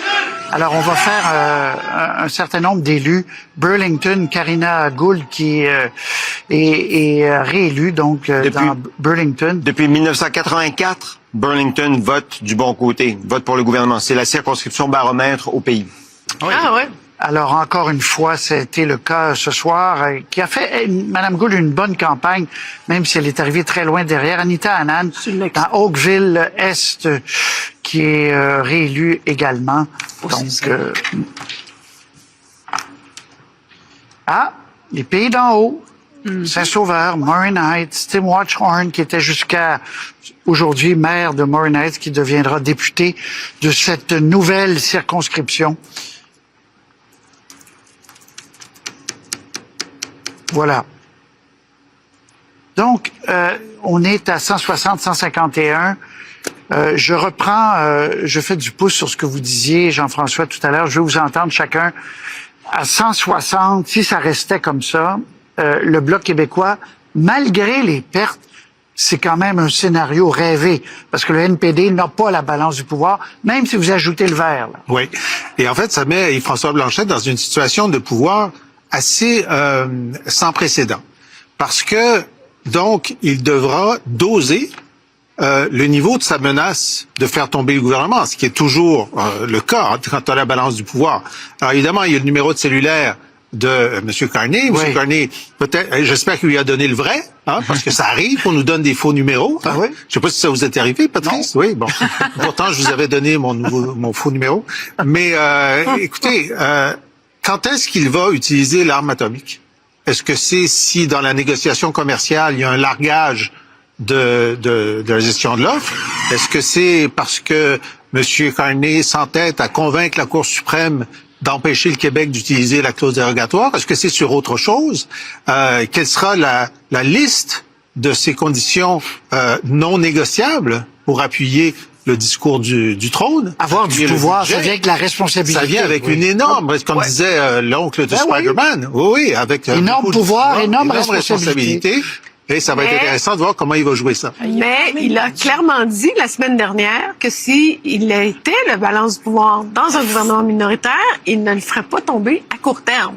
Et moi, je pense qu'il y aurait intérêt à ne pas le faire. Je pense qu'au contraire, il pourrait, puis surtout avec M. Carney, je crois qu'il serait capable de négocier effectivement des choses pour le Québec et de, en tout cas, certainement convaincre M. Carney, par exemple, sur la gestion de l'offre ou sur d'autres choses. Alors moi, je pense qu'il est gagnant en ne faisant pas tomber le... Je vous rajoute un élément, ce qui va mettre encore davantage en furie l'Alberta. Oui, exactement. Be careful what you wish for. Comme disent mes collègues, Monsieur Blanchet demandait cette balance du pouvoir, mais je pense pas qu'il y pensait vraiment, c'était juste pour avoir des députés.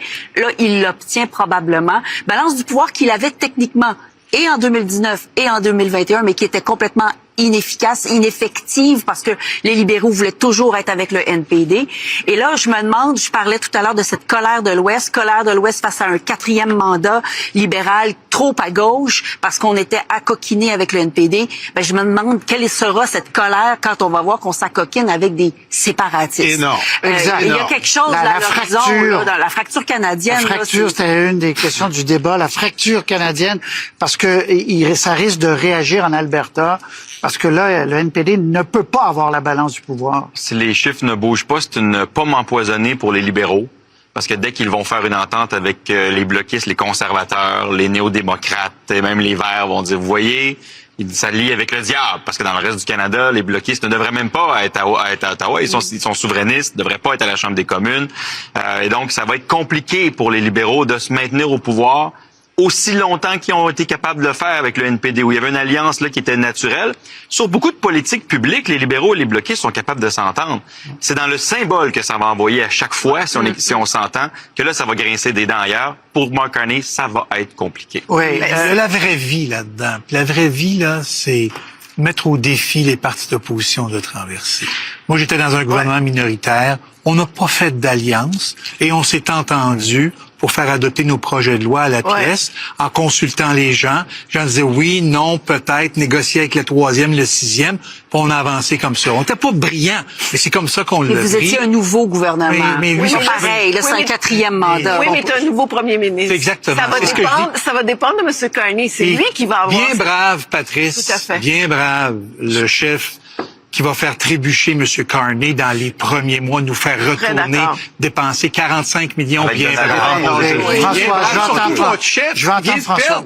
Il vient de perdre 9 comtés. C'est ça, de l'enjeu. On n'en parle pas de ça. Et là, on est dans le compte à rebours.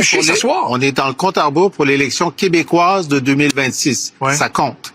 François, sur cette question-là. Michael touche un point auquel j'allais aborder.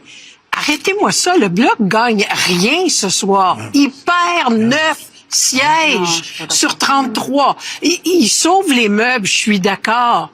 Mais après ça, on se transpose du côté de Mark Carney.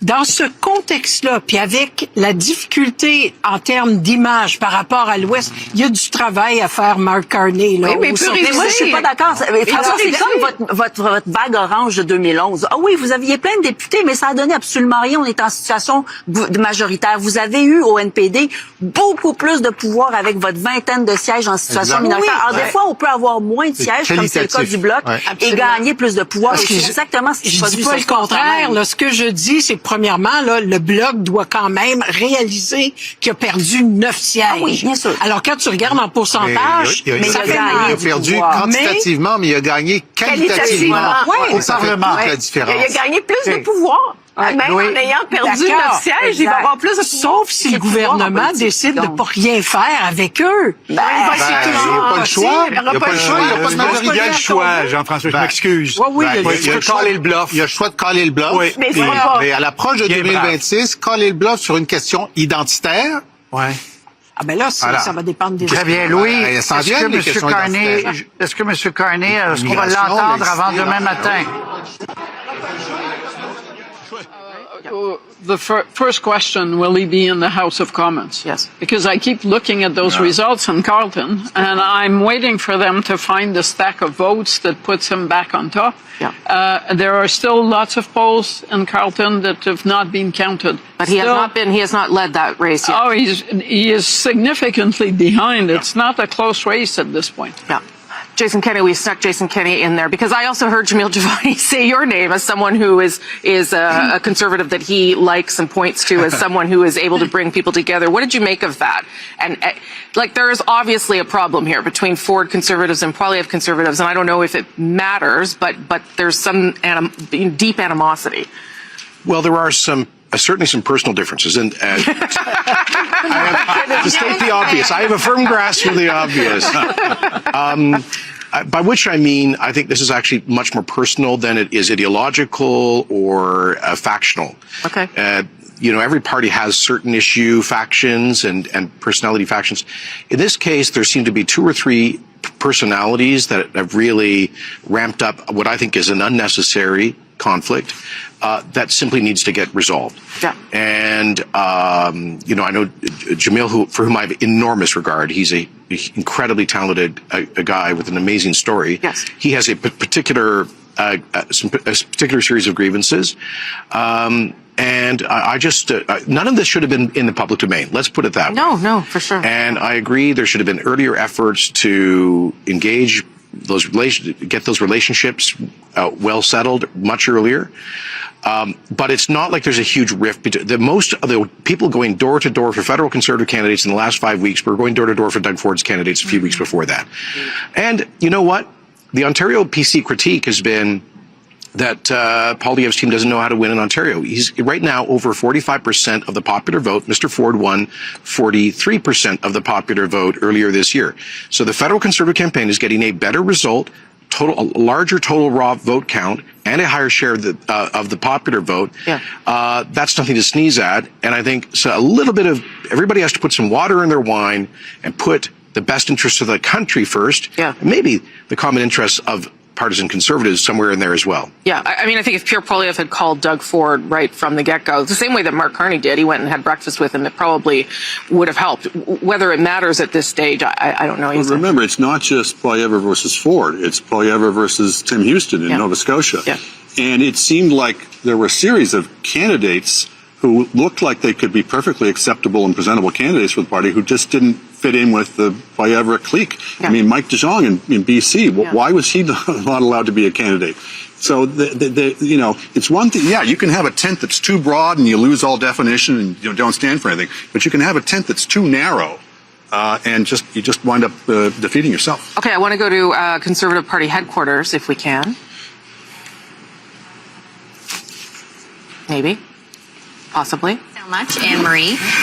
Lots of things to keep our eyes on. That's just a look inside the room where, that's what it looks like when you have not won an election and you're waiting to see more.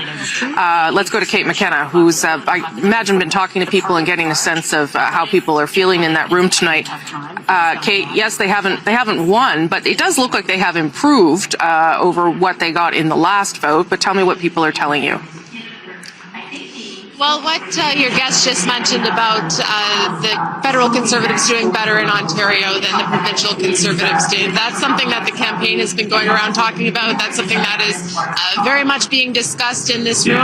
And yes, they are losing. They're aware that they're losing. However, they're happy. Well, I wouldn't say they're happy, but they're encouraged by their gains that they've made. They're encouraged by the amount of popular vote that they're getting. But of course, one thing that's hanging in this room is that Pierre Poilievre has not won his seat yet. In fact, he appears to be trailing in his seat. We are hearing that he is set to talk in a few minutes, but they did play the Jamil Jivani interview here at the same time. Obviously, it was on the CBC broadcast, and there was a lot of applause in the room for the things that he was saying. There was a lot of hollering and cheers for the people in this room who feel that Doug Ford's interventions in this campaign were not helpful, and they did not advance the Conservative cause in this very competitive election. So this ongoing rift appears to still be taking place within this party, and we'll be watching to see how it manifests over the next few days. Okay, Kate McKenna, thank you so much for that. I'm going to now go to Ian Hannah-Mansing, who's got some results. Ian. Yeah, well, let's take a look at Greater Vancouver and see how the NDP are doing there in terms of seat change, first of all. So we'll put that up on the screen, I hope, or if we don't, then I will, yeah, there we go. So this is vote change in Greater Vancouver, and you see the Liberals are up. The Conservatives are up. This is a pattern we've seen in other parts of the country as well, and you can see that this is at the expense of the NDP. Now, hours ago, when we looked at New Brunswick, this kind of vote change didn't really affect seats at all, but in Greater Vancouver, it is affecting seats. Let's take a look, first of all, at Port Moody, Coquitlam. This was more or less a three-way race in 2021. This time around, the NDP has plummeted from having won this riding. Bonnie Zerillo is the incumbent MP. You can see she's not only in third place, she's in a distant third place, and it's put the Conservatives in first. Arguably, the progressive vote, the left of center vote, has been split just enough between the NDP and the Liberals to allow the Conservatives to come up through the middle. And take a look at this. New Westminster, Burnaby, Millardville.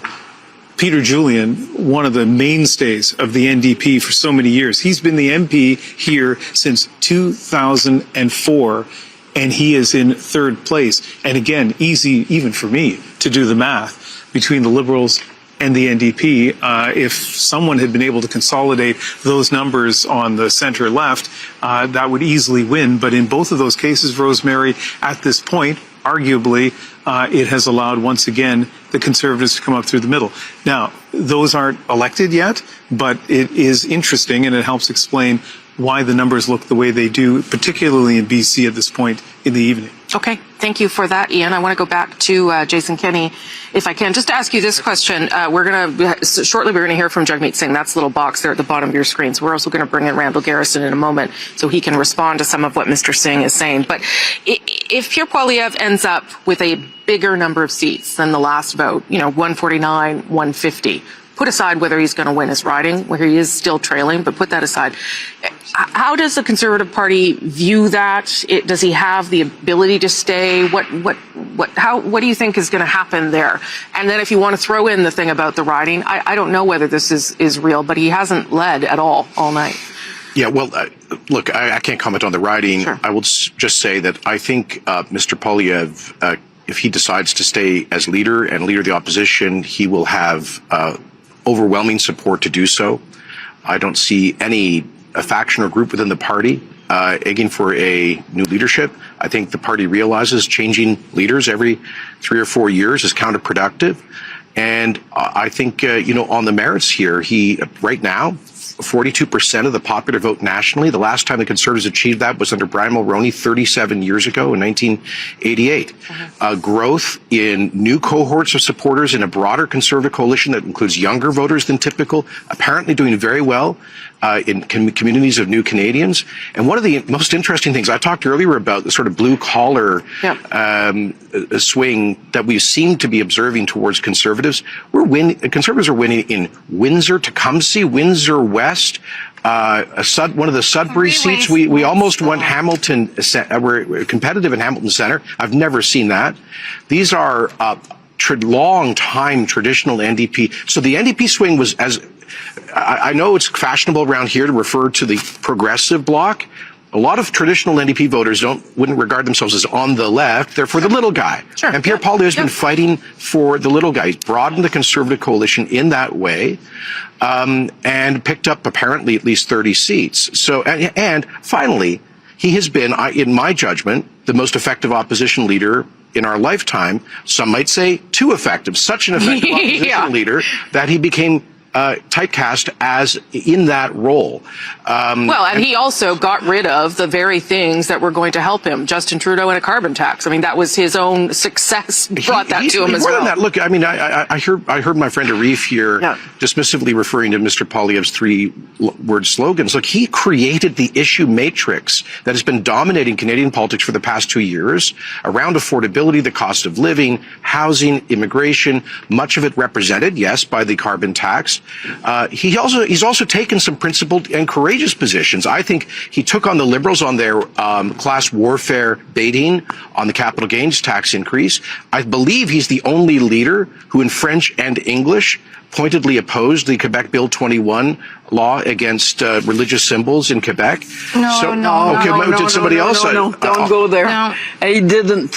He actually has fudged whether he would intervene in the Supreme Court on it. So I heard his clear opposition to it. So my point. He says he's opposed to it, but he doesn't say what he would do about it. I think he ran a substantive campaign. He set up the issue set. He helped to defenestrate Justin Trudeau. And he's got the best result for a Conservative leader since 1988. Okay, and I take all those points, and they're excellent points, and I'm going to let Jagmeet Singh speak in a moment, except that wasn't the bar. The bar was 25 points ahead, and you were going to form government. And you're telling me no one in the party is going to be angry with him?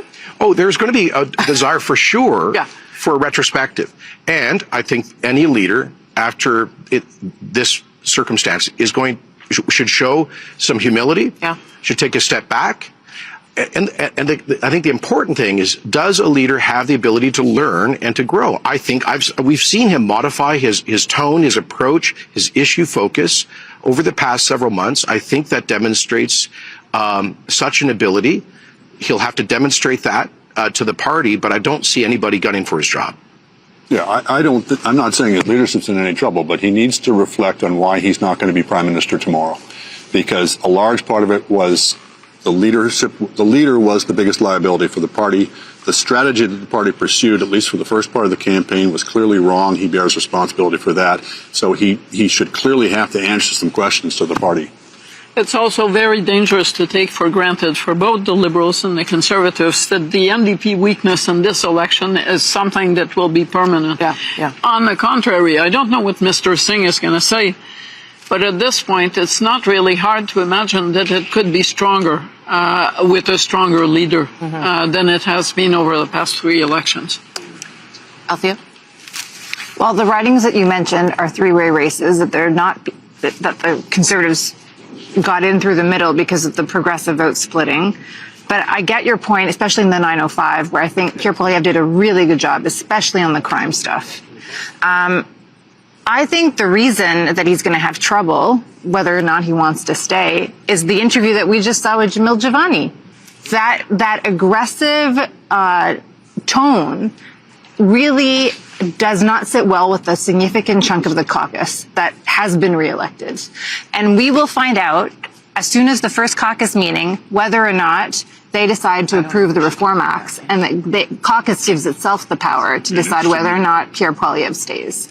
And I think that will be a way for them to negotiate, because I think there are things that they would like. One MP called it the end of the reign of terror. Basically, they want Jenny Byrne gone, and if the result is low enough, they will set conditions to say, you want to stay, well, these are the changes we want to see. Okay, quickly, Mr. Kenney, because I'm going to go to Mr. Singh. Yeah, I would say, look, I think there are legitimate questions around tone. Yeah. And I think, amongst other things, if he had made an effort to more clearly position to auditioning for the role of prime minister rather than opposition leader late last year, it could have been marginally helpful. I don't think it would have changed the fundamental structure of this election in the way things unfolded. Thank you, Jason Kenney. Let's go to Jagmeet Singh. He's there in his riding in British Columbia.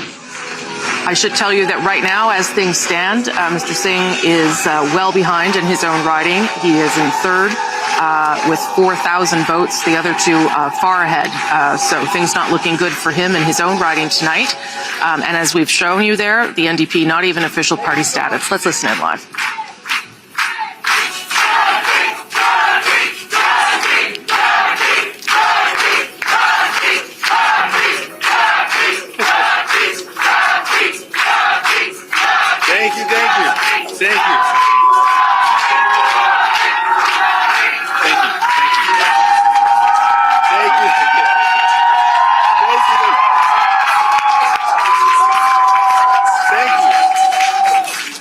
Thank you. We're good. Thank you. Thank you. That was very nice, very sweet of you all. Thank you so much. You're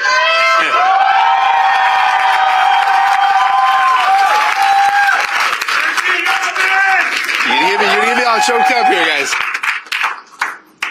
Got to keep it together here, folks. Thank you very much. The love is amazing. I appreciate y'all. Big thank you to Suzanne. She's been with us from the beginning. Huge thank you. Appreciate her so much. Thank you. Thank you. And all of you in this room, you guys poured your heart into this. Thank you so much for everything you've done. You're amazing. Love you all. Thank you. And I know in election parties, night parties across the country, people are gathered. I want to thank them all for all their hard work. They're amazing people gathered together across the country. I want to take a moment to congratulate Prime Minister Carney on his victory. He has an important job to do to represent all Canadians and to protect our country and its sovereignty from the threats of Donald Trump. Tonight and every night, all of us here, we're on Team Canada. We want Canada to thrive, and we're going to continue to fight for Canada.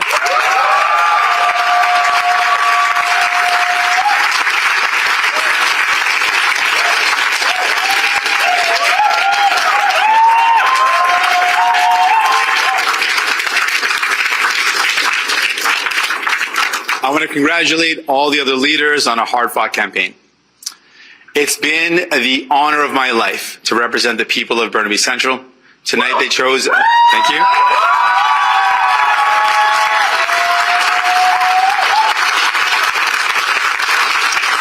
Tonight they chose a new member of Parliament, and I wish them well as they continue to work hard for this community.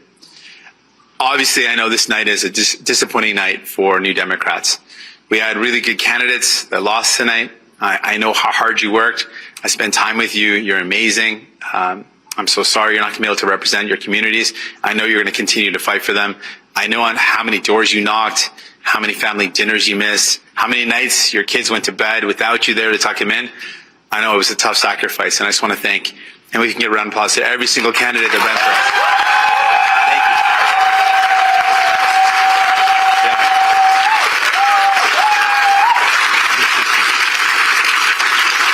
Thank all those incredible candidates and their incredible teams, because no candidate can do it without a team. The volunteers, the staff, thank you to all those candidates and their incredible staffs. One more time.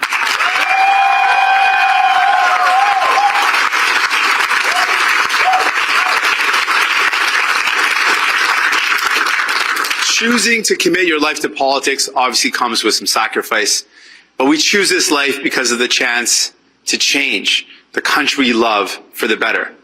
We may lose sometimes, and those losses hurt, it's tough. But we are only defeated if we stop fighting. We're only defeated when we believe that those that tell us that we can never dream of a better Canada, a fairer Canada, a more compassionate Canada. I have met New Democrats from coast to coast to coast who will never back down, even when they're told that there's no room for them at the table.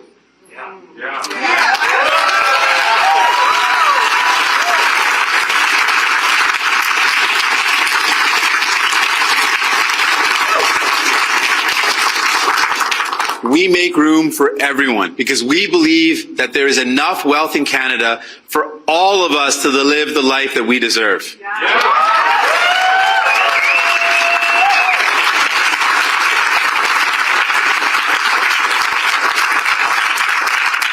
On honestly, I got to avoid making eye contact with certain people because then it's going to get too emotional up here. So I just made the mistake of doing that. So I'm going to look away now. You know who you are. Don't look at me again. Almost 8 years ago, I was elected the leader of this incredible party, this incredible movement.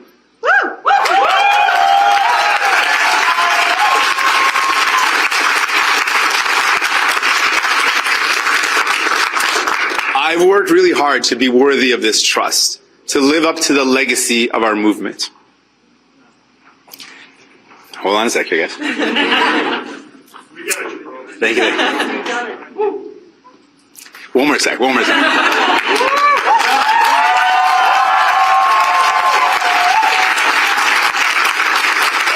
Tonight, I've been informed a party leader that I'll be stepping down as party leader as soon as an interim leader can be appointed. Now, I could not have done this incredible job without, here's a point, give me a second to break down a bit. I couldn't have done it without the incredible support of my wife. Could have kidded?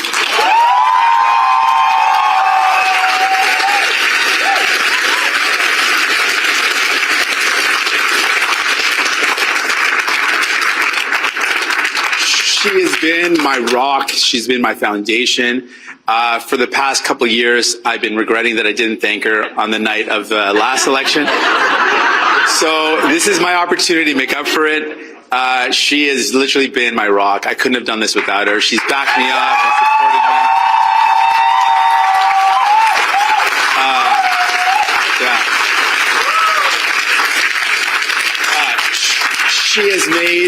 She has made so many sacrifices. She convinced me that she's enjoyed them all, but I don't know. But she's amazing. I'm just so thankful. Thanks for being on this journey. I'm going to give you a hug. Hold on.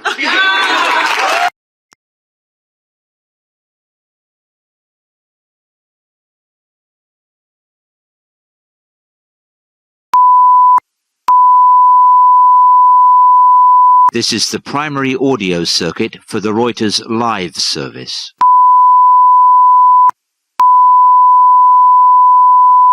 This is the primary audio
people who voted for other parties.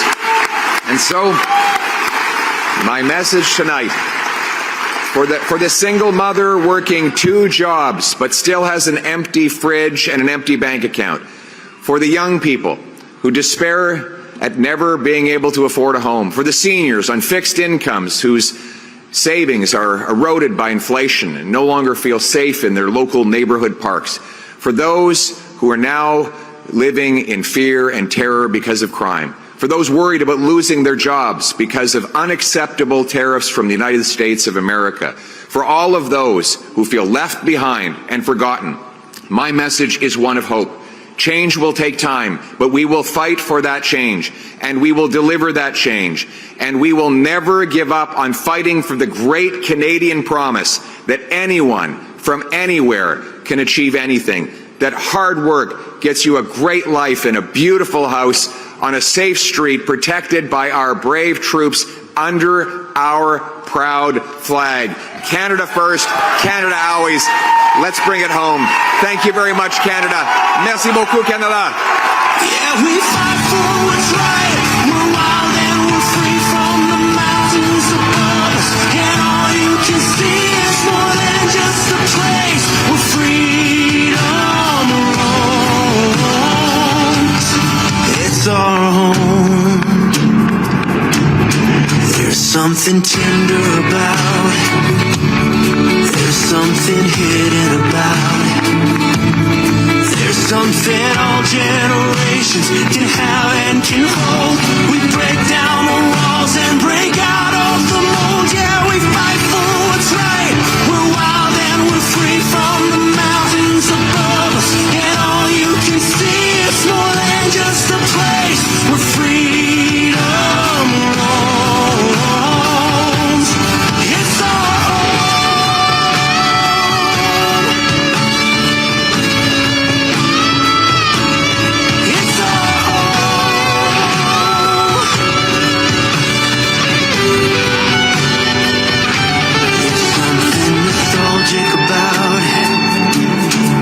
something brand new about it. Yeah, you'll leave and you'll miss it, then come back and kiss it. You'll try.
Easy. Love. To, He ran a substantive campaign. He set up the issue set. He helped to defend it. En tant que parti, on a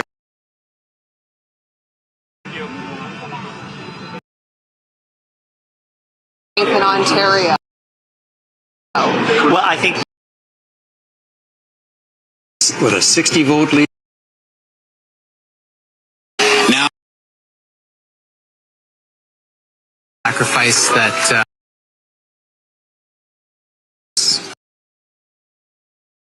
the NDP. at one of your rallies, a lady. Could the story. Whether it matters at this stage. Sont capables de s'entendre. Left, they're Because then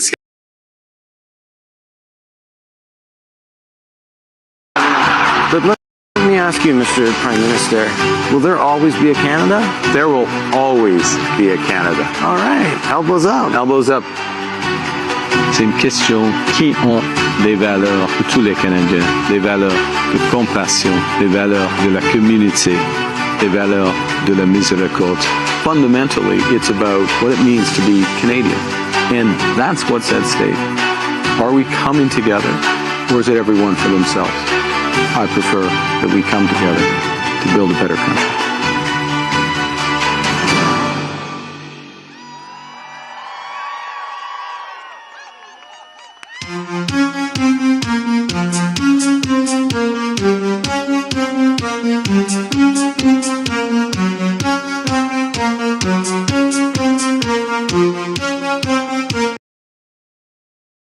Sunglasses at night, so I can keep track of the visions in my eyes. While she's deceiving me, it cuts my security. Has she got control of me? I turn to her and say, don't switch the blade on the guy and shades of don't mess around with the guy in shades of I can't believe that you got mad with the guy in shades of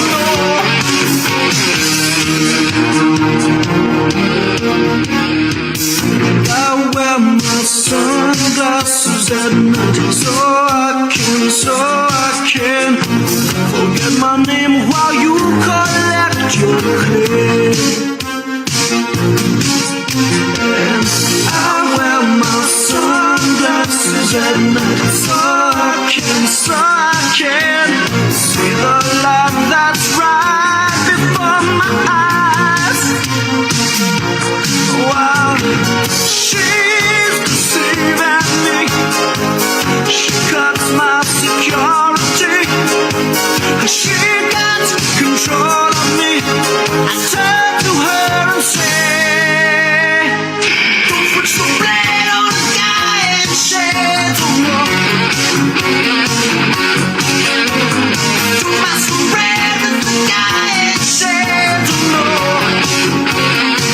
I can't believe that you got it bad with the guy in shades of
Past the times you've gone astray, and whose fault now you're thinking? There's nothing to prove.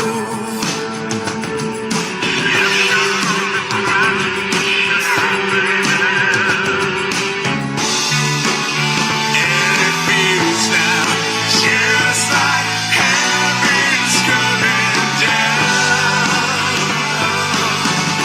So strange are the ways they all have changed. Still alive, it stayed the same. A break from the past could make it last. Oh, maybe just a little longer. Now there's nothing to prove.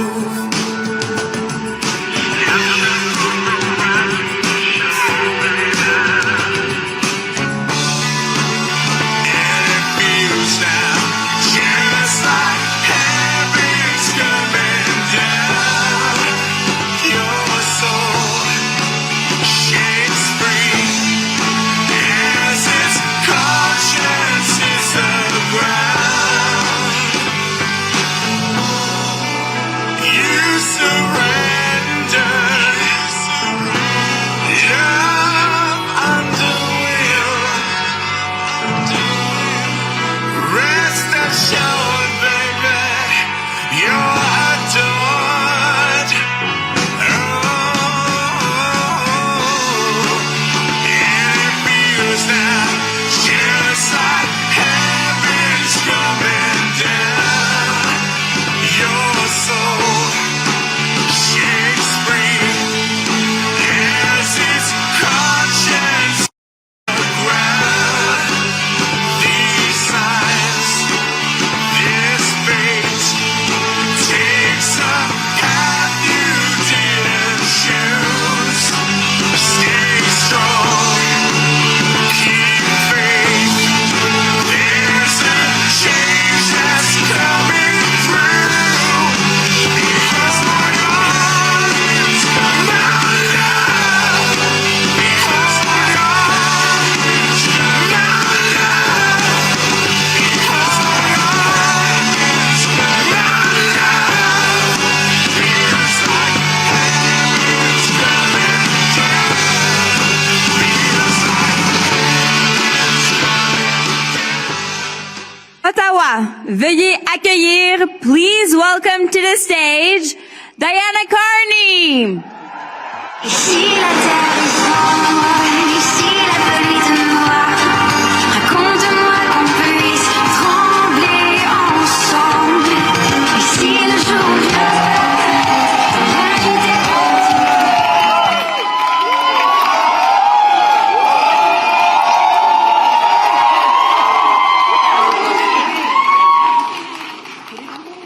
Good evening, Canada.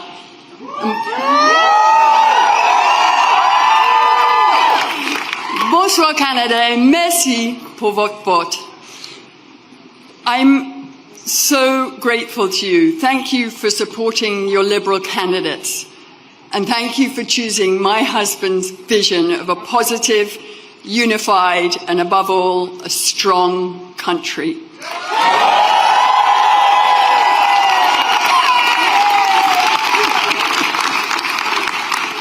Over the past few weeks, Mark and I have had the enormous privilege of meeting so many people across this great country. Everywhere we've visited, we've been energized by the passion, the commitment, and the kindness and belief that we have encountered, not to mention the beauty and diversity of this amazing country. As we've traced a path from winter into spring,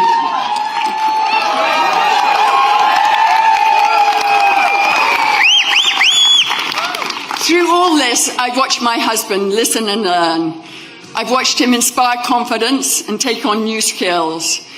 But most of all, I've seen him remain true to what he's always been.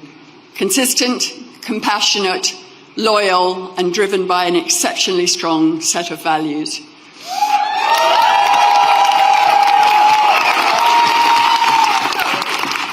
He's thoughtful, respectful, and honest. And I think and hope that you now have come to appreciate that alongside his capacity for dealing with the most serious of matters, he has a great mind for trivia, a wicked sense of humor, and a wonderful smile. He's been that way since our very first date, back when we were young grad students, when we went to that dinner, and he said to me, he stopped the conversation, and he said to me, I want you to know I'm committed to move back to Canada and to work in the public service. So here we are.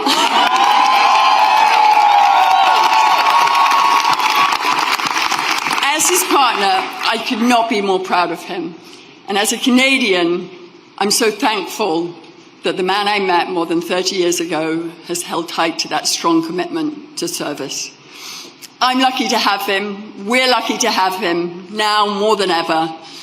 Without further ado, it's my great pleasure to introduce my husband, the Prime Minister who will make Canada strong, and Canada for.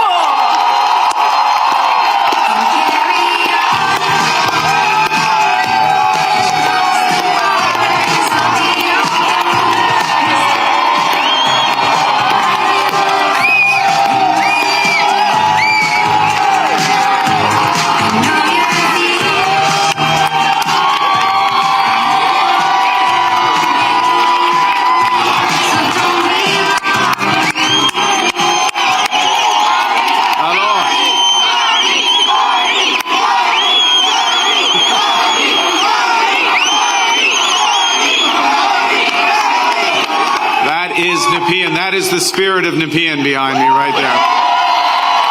Thank you. Bonsoir tout le monde. Bonsoir. Oh, quel bonsoir. C'est une bonne bonsoir. I have a question. Who's ready? Who's ready? Who's ready to stand up for Canada with me?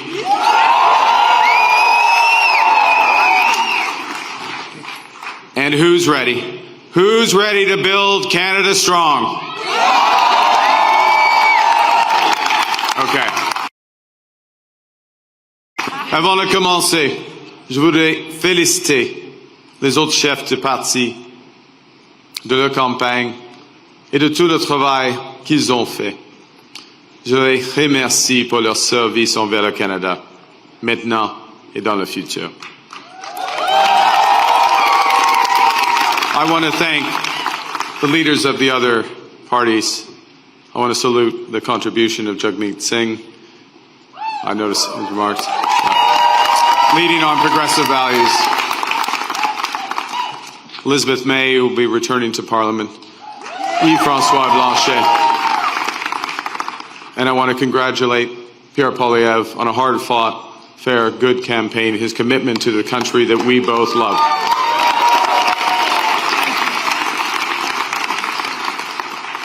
They all have many, many more contributions to our land. Thank you, Diana. Thank you, Diana, for your work on this campaign. Thank you, Diana, for the commitment and compassion you bring to everything that you do. Tonight simply would not have been possible without you and without the support of our 4 children who inspire me to service every single day.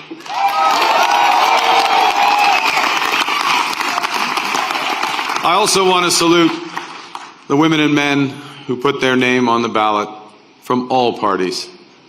Thank you for standing up to serve our country at this critical time.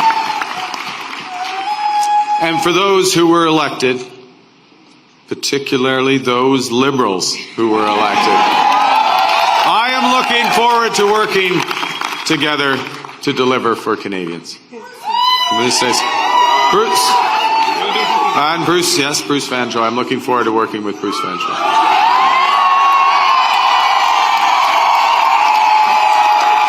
Fantastic. He will be a great MP. We're going to have fun tonight. Yes, we're going to have fun. Bien sûr, je tiens à remercier les milliers de bénévoles ici ce soir et à travers le pays, qui ont donné de leur temps pour cogner au port, pour faire des appels, pour échanger avec leurs voisins et les membres de leur communauté, pour nous donner un gouvernement fort. Ouais, c'est ça. You know, I chose to enter politics because I felt we needed big changes in this country. But big changes guided by strong Canadian values. Values that I learned at the dinner table from my parents, Bob and Verley, and from my siblings. I appreciate this more in retrospect from my siblings. My siblings, Brenda, Sean, and Brian. Values that I learned on the ice from my coaches. Values that have been reinforced as I've met with Canadians across this great country. And those include three values that I want to highlight this evening. Humility. It's Canada after all. Ambition. It's Canada after all. And unity. It's Canada.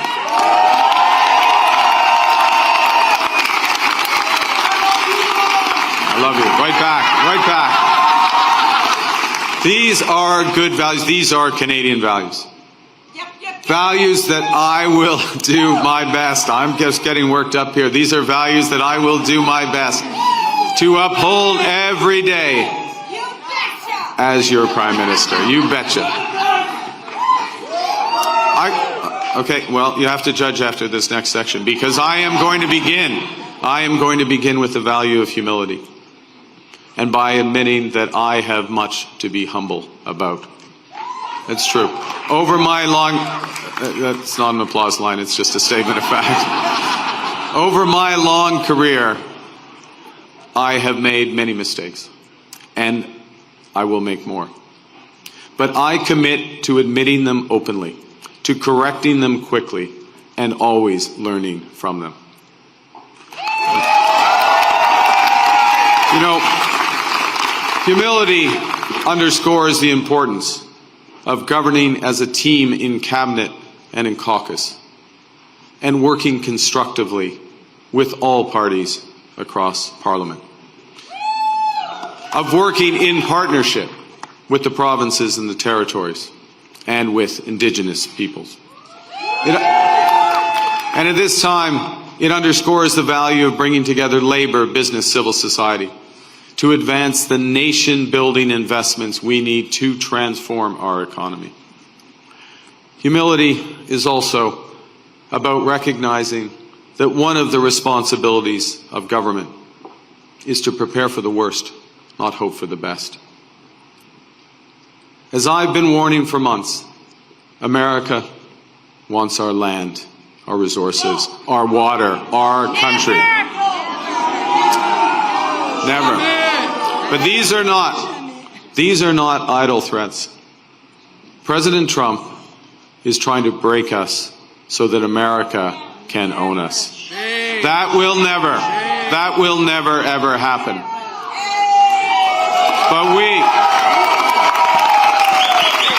But we also must recognize the reality that our world has fundamentally changed. There is also, for me, as I stand before you this evening, humility in recognizing that, well, many have chosen to place your trust in me, trust in the Liberal Party. Millions of our fellow citizens preferred a different outcome. And my message to every Canadian is this: no matter where you live, no matter what language you speak, no matter how you voted, I will always do my best to represent everyone who calls Canada home.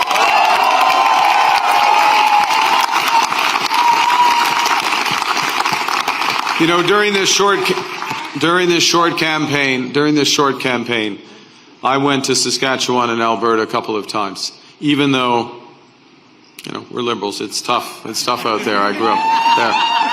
But I went because I intend to govern for all Canadians.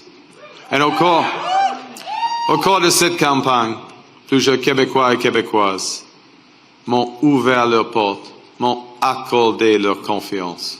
J'en suis profondément touché et je vous en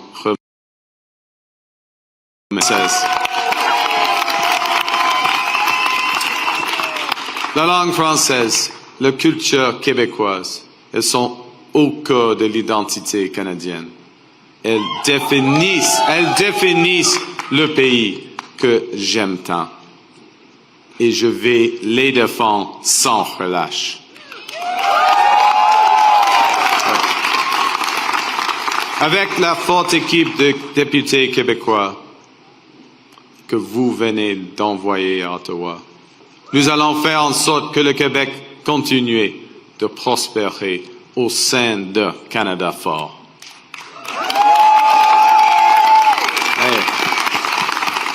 Et que vous soyez un travailleur des sables bitumineux à Fort Mac, une infirmière de Joliette ou un comptable de Toronto. Il y a plusieurs comptables à Toronto. Mon gouvernement va travailler pour vous tous. So, as we come here after this most consequential election, let's put an end to the division and anger of the past. We are all Canadian, and my government will work for and with everyone.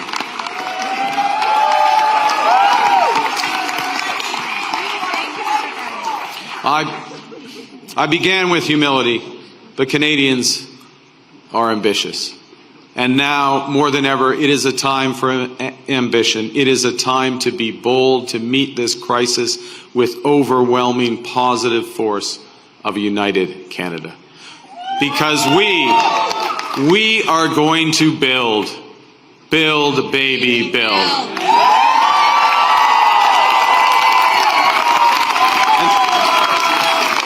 Exactly. Throughout, well, no, we're building now. We've gotten over that bit. Throughout our history, there have been turning points. Throughout our history, there have been turning points when the world's fortunes were in the balance. That was the case at the start of the Second World War, just as it was at the end of the Cold War. And each time, Canada chose to step up, to assert ourselves as a free, sovereign, and ambitious nation, to lead the path of democracy and freedom, and, because we are Canadian, to do so with compassion and generosity. We are once again at one of those hinge moments of history. Our old relationship with the United States, a relationship based on steadily increasing integration, is over. The system of open global trade anchored by the United States, a system that Canada has relied on since the Second World War, a system that, while not perfect, has helped deliver prosperity for a country for decades, is over. These are tragedies, but it's also our new reality. We are over the shock of the American betrayal, but we should never forget the lessons. But you're going to take us forward. We have to look out for ourselves, and above all, we have to take care of each other.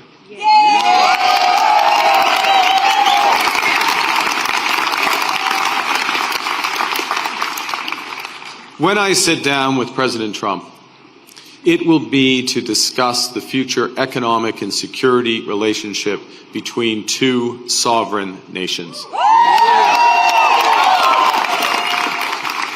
And it will be with our full knowledge that we have many, many other options than the United States to build prosperity for all Canadians.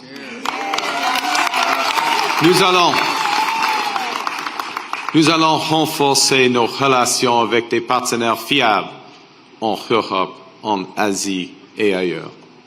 Et si les États-Unis ne veulent plus jouer un rôle de premier plan dans l'économie mondiale, le Canada le fera. We will lead, not the Americans. Nous sommes maîtres chez nous. Nous allons bâtir des millions de logements, une superpuissance énergétique, de bonnes carrières dans les emplois spécialisés et une seule économie canadienne pas 13. We will chart a new path forward. Because this is Canada, and we decide what happens here.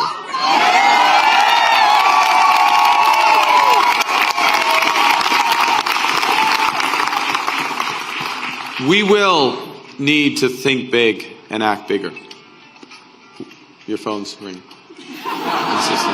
Sorry, just okay. All right. Just hang on. It's okay? Yeah. It might be important. We will need to do things previously thought impossible at speeds we haven't seen in generations. It's time to build twice as many homes every year with an entirely new housing industry using Canadian technology, Canadian skilled workers, Canadian lumber.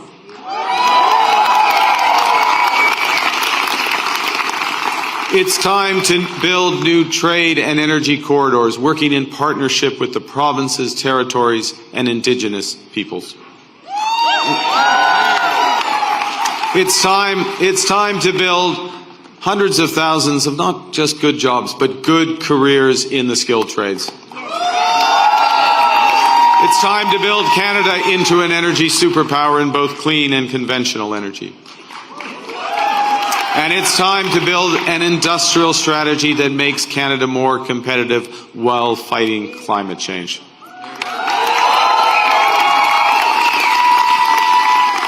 We will build one Canadian economy, not 13, with a government committed to free trade in Canada by Canada Day. The point is that we can give ourselves far more than the Americans can ever take away. But even given that, I want to be clear. The coming days and months will be challenging, and they will call for some sacrifices. But we will share those sacrifices by supporting our workers and our businesses. Les défis devant nous sont intimidants, et c'est normal. Les grands changements, comme ceux que nous vivons, sont toujours inquiétants. Nous avons beaucoup de chemin à faire, mais j'ai confiance. J'ai confiance en vous. J'ai confiance au Canada. Because Canada is more than a nation. We are and we always will be a confederation, a sacred set of ideas and ideals built on practical foundations. That we know we're not always perfect, but we always strive to be good. We do things because they're right, not because they're easy. That we see kindness as a virtue, not as a weakness. Most importantly, we know that our strength lies in our resolve to work together as a country. It relies on our unity. You know, on the second day of this campaign, I went to Gander, where on 9/11, they welcomed thousands of passengers into their homes without question or hesitation. I sat down with two of the many heroes of the time, Diane Davis and Beulah Cooper. And during our conversation, they showed me a thank you card that they'd received from a young girl called Ellie, who wrote, "Your kindness motivates me to use my kindness." That touching phrase captures what Canadians instinctively know, that virtue is like a muscle that grows with its exercise. We become just by doing just acts, brave by doing brave acts. When we are kind, kindness grows. When we seek unity, unity grows. When we are Canadian, Canada grows.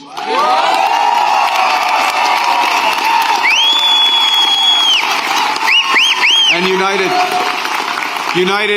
over our history, we have done hard, seemingly impossible things. United, we have built one nation in harsh conditions, despite a sometimes hostile neighbor. Yes, they have form on this, the Americans. United, we have confronted our own past with Indigenous peoples. Unis, nous avons bâti un pays qui rassemble des langues, des cultures et des croyances différentes. Unis, nous avons bâti des institutions culturelles essentielles comme CBC Radio-Canada. United, we have created universal public health care. And now, in the face of this crisis, united, we are buying Canadian. We are exploring everything this country has to offer. We are supporting our friends and neighbors in the crosshairs of President Trump through a crisis that we did not create. United, we will win this trade war and build the strongest economy in the G7, an economy that works for everyone.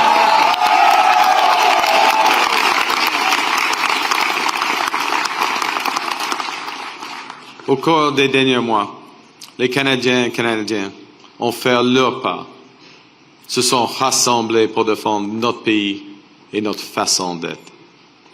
Je promets que, lorsque nous sommes menacés, nous allons nous battre.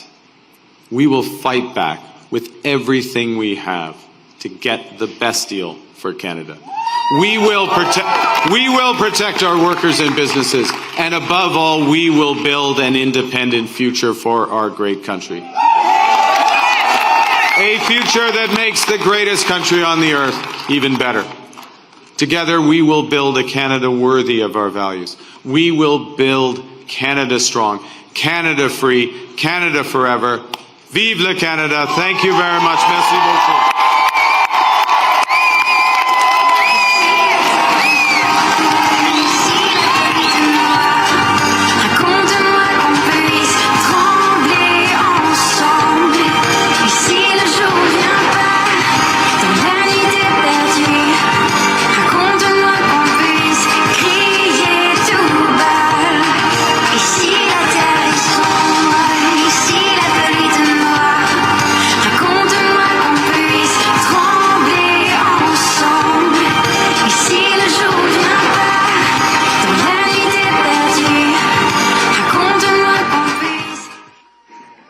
Dear guests, we know it's been a long night. We will ask for another 10 minutes of your patience while we reset the stage for our very special musical guest. Chers invités, nous savons que la soirée a été longue. Nous vous demandons de patienter 10 minutes pendant que nous préparons la scène pour nos invités spéciaux. À tout de suite.